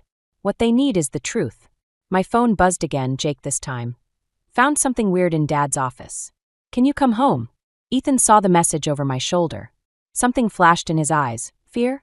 The kids are off limits, he said quietly. Whatever you think you're doing, whatever revenge you're planning, leave them out of it. Like you left them out of your schemes? How many fresh starts have they had, Ethan? He grabbed my arm, not quite hard enough to hurt, but enough to make his point. Don't make this messier than it needs to be. Let go of her. Barbara appeared in the doorway, phone in hand. Or the police can hear about all your fresh starts. He released me, straightening his jacket. Think about what you're doing, Maggie. Think about the kids. That's all I could think about. After he left, I stared at Jake's message, my hands trembling. Whatever he'd found in Ethan's office, it was another piece of the puzzle. One that could either save us all or destroy everything. What are you going to do? Barbara asked. I grabbed my keys. I'm going to get the truth. All of it. And then I'm going to make sure those kids never need another fresh start again. Because sometimes I was learning, revenge isn't about getting even. Sometimes it's about making things right. My laptop screen glowed in the darkness of my mother's guest room, illuminating the faces of my new online French students. 3 sessions tonight, 2 tomorrow morning. Every extra dollar counted now. Merci beaucoup, Madame Callahan. A student said as our lesson ended. Same time next week? I nodded, forcing a smile. Next week. Would I even be here next week? Jake's discovery in Ethan's office haunted me. A hidden USB drive containing emails between Ethan and his father's old business partners, discussing contingency plans if their past dealings ever came to light. The same drive held detailed records of Helen's properties. Not just the house, but commercial buildings, land developments. A small fortune, all carefully hidden. My phone lit up with a text from Olivia. Dad's taking us to look at private schools tomorrow. Says we're definitely moving now. What's going on? Before I could respond, another message appeared, this one from an unknown number. Heard you're asking questions about Richard Miller's old projects. Meet tomorrow? Bring the USB. I switched off my phone, my hands shaking. Through the wall, I could hear Barbara talking to someone. Mrs. Thompson again, probably sharing more horror stories about Ethan's past. My laptop pinged. A new email from the online teaching platform. They wanted me to take on more students, maybe even develop a full curriculum. The money would be good. Enough to. A knock at the door made me jump. Maggie. It was Jake, his voice barely a whisper. Ganuno komein. I opened the door to find him clutching his backpack, eyes red. Dad's acting weird. He's in his office shredding stuff, and he keeps making phone calls. Does he know you're here? Jake shook his head. I told him I was staying at Matt's. But I found something else, something worse than the USB. He pulled out a manila envelope. Inside were medical records, Helen's tests from before her stroke, and a prescription bottle with a label I didn't recognize. I Googled the medication, Jake said. It's not what they told us she was taking. And look at the dates. The prescription was filled 2 days before Helen's stroke. My blood ran cold as I remembered Ethan's insistence on handling all of Helen's medications himself. Jake, this is serious. We need to. My phone buzzed again. Ethan, where's Jake? Not at Matt's. Bring him home now. He can't make us go back, Jake said, but his voice trembled. Right. I looked at this kid, this brave, terrified kid who'd figured out more than any 13-year-old should have to. At my laptop with its promise of escape. At the medical records that could destroy everything Ethan had built. Pack your things, I said. You're staying here tonight. Tomorrow we're getting your sister. And Helen. Her too. I opened my laptop again, but not to the teaching platform.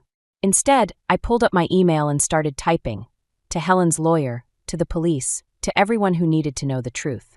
Another text from the unknown number. Time's running out. The evidence won't stay buried forever. They were right. But maybe that was the point. Maybe some things needed to see the light of day, no matter how ugly the truth might be. I heard Barbara's voice again, clearer now. She was on the phone with someone. Yes, officer. We have documentation of everything. Jake looked at me, his father's determination in his eyes, but none of his father's cruelty. What do we do now?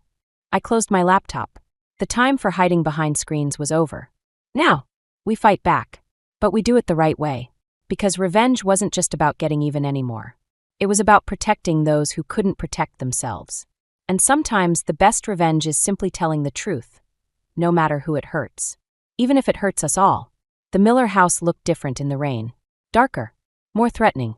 I sat in my car, watching Ethan's silhouette move behind the living room curtains, the USB drive heavy in my pocket. My phone buzzed. Barbara. Police want statement now. Where are you? I switched it off.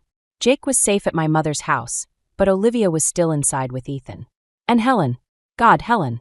The front door opened. Ethan stepped onto the porch, his face illuminated by a flash of lightning. I knew you'd come back. I got out of the car, clutching the envelope of medical records. Where's Olivia? Upstairs, packing. We're leaving tonight. He smiled, but it didn't reach his eyes. You've caused quite a mess, Maggie. But we can still fix this. Fix it? Like you fixed things with Helen. His expression hardened. You don't understand what you're dealing with. I understand enough. I pulled out the prescription bottle. This medication, it causes strokes in high doses. Convenient timing, wasn't it? Right before she could change her will. Dad! Olivia appeared in the doorway, her face pale. What's she talking about? Go back inside, sweetie. Maggie's just upset. Show her the USB, Ethan. I took a step forward. Show her what your father did. What you helped cover up. How many families lost their homes because of faulty construction? How many lives did you ruin? You're ruining lives right now. He grabbed my arm, harder than before. Everything I did was for them. For their future. Let go of her. Olivia's voice cracked. Dad, you're hurting her. She's lying to you, Olivia. She's trying to tear us apart. A car door slammed behind us. Mrs. Thompson emerged from her Mercedes, holding up her phone. It's all recorded, Ethan. Everything. The police are on their way. His grip tightened. You don't want to do this, Maggie. Think about the kids. Think about. A weak cry came from inside the house. Helen. Mom. Olivia rushed back inside. I tried to follow, but Ethan blocked the door. She's fine. She just needs her medication. The real medication? Or more of what you gave her before?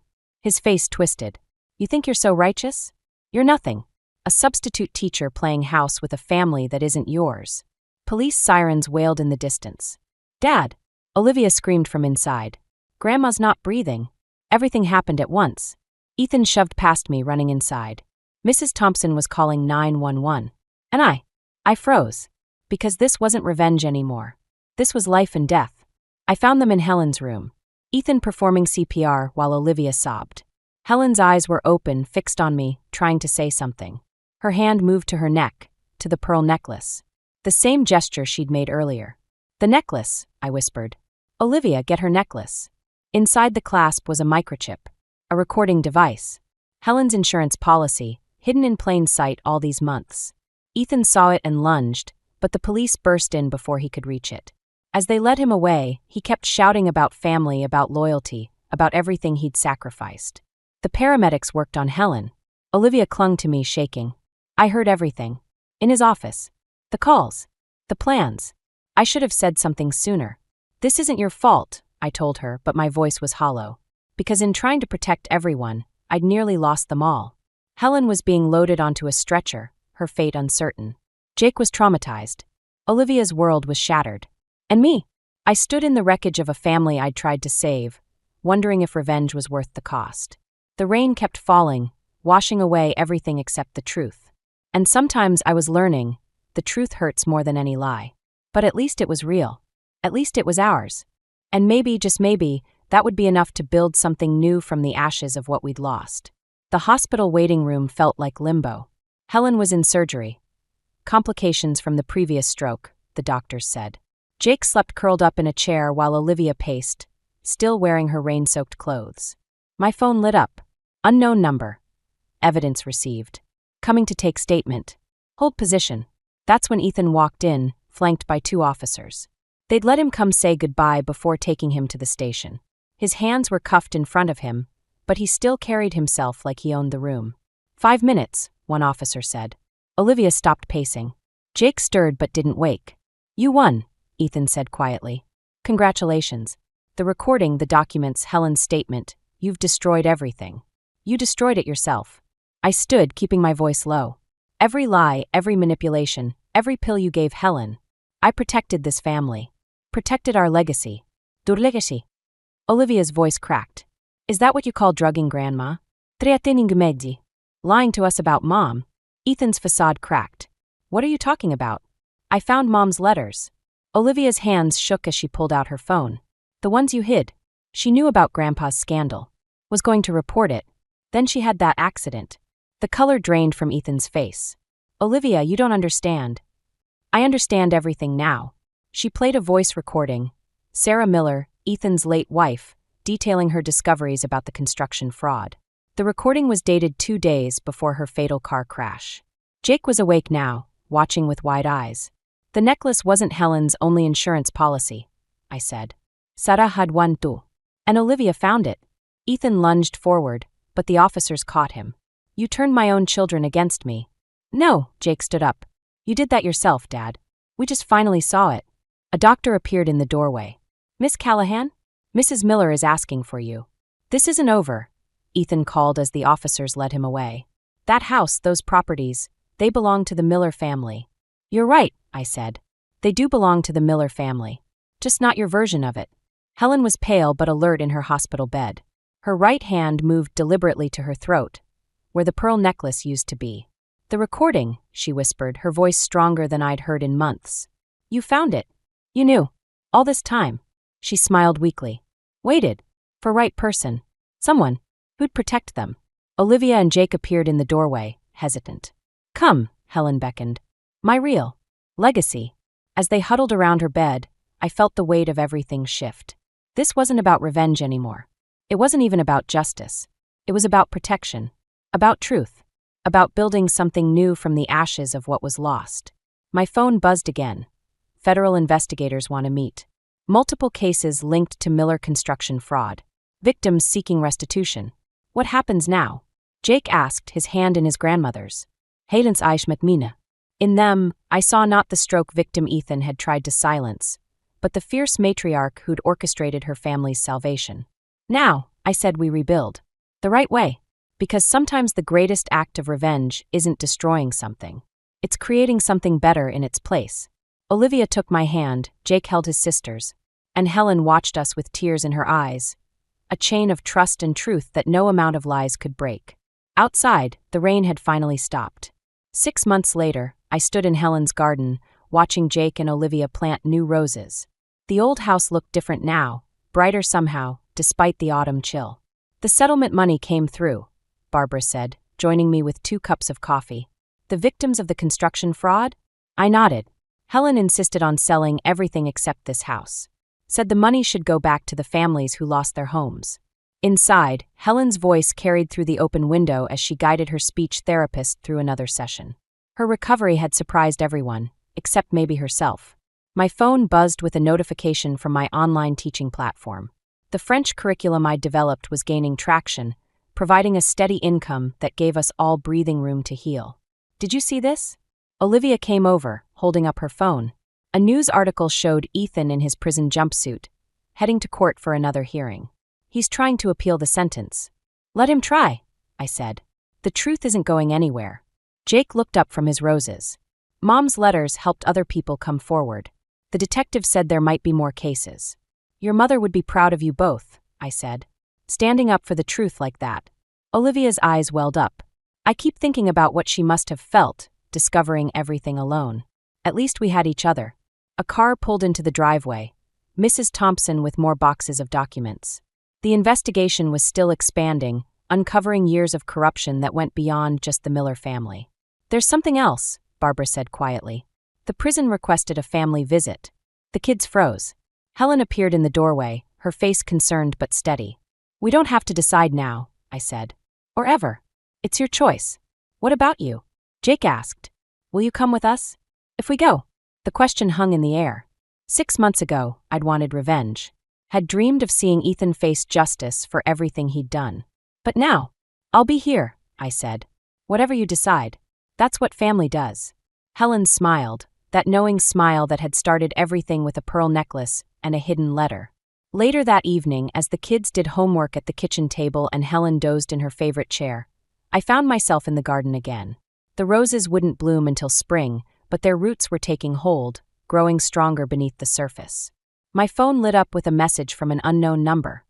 More evidence found. Could affect appeal. Need your statement. I looked through the window at my unlikely family, not bound by blood or marriage, but by something stronger. By choice. By truth. By the kind of love that grows in the aftermath of storms. Coming, I texted back, because revenge hadn't given me what I wanted. Justice hadn't either, not completely.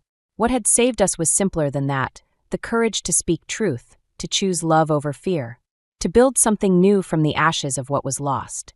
Olivia called from inside. Maggie, can you help me with my French homework? Just a minute, I called back, taking one last look at the garden. The roses would bloom again. Different from before, maybe, but stronger for having been replanted. Just like us. I turned toward the warm light of home, leaving the shadows of the past where they belonged, behind us, fading in the growing dark. Because sometimes the best revenge isn't about destroying what hurt you. It's about growing something beautiful in its place, and watching it bloom.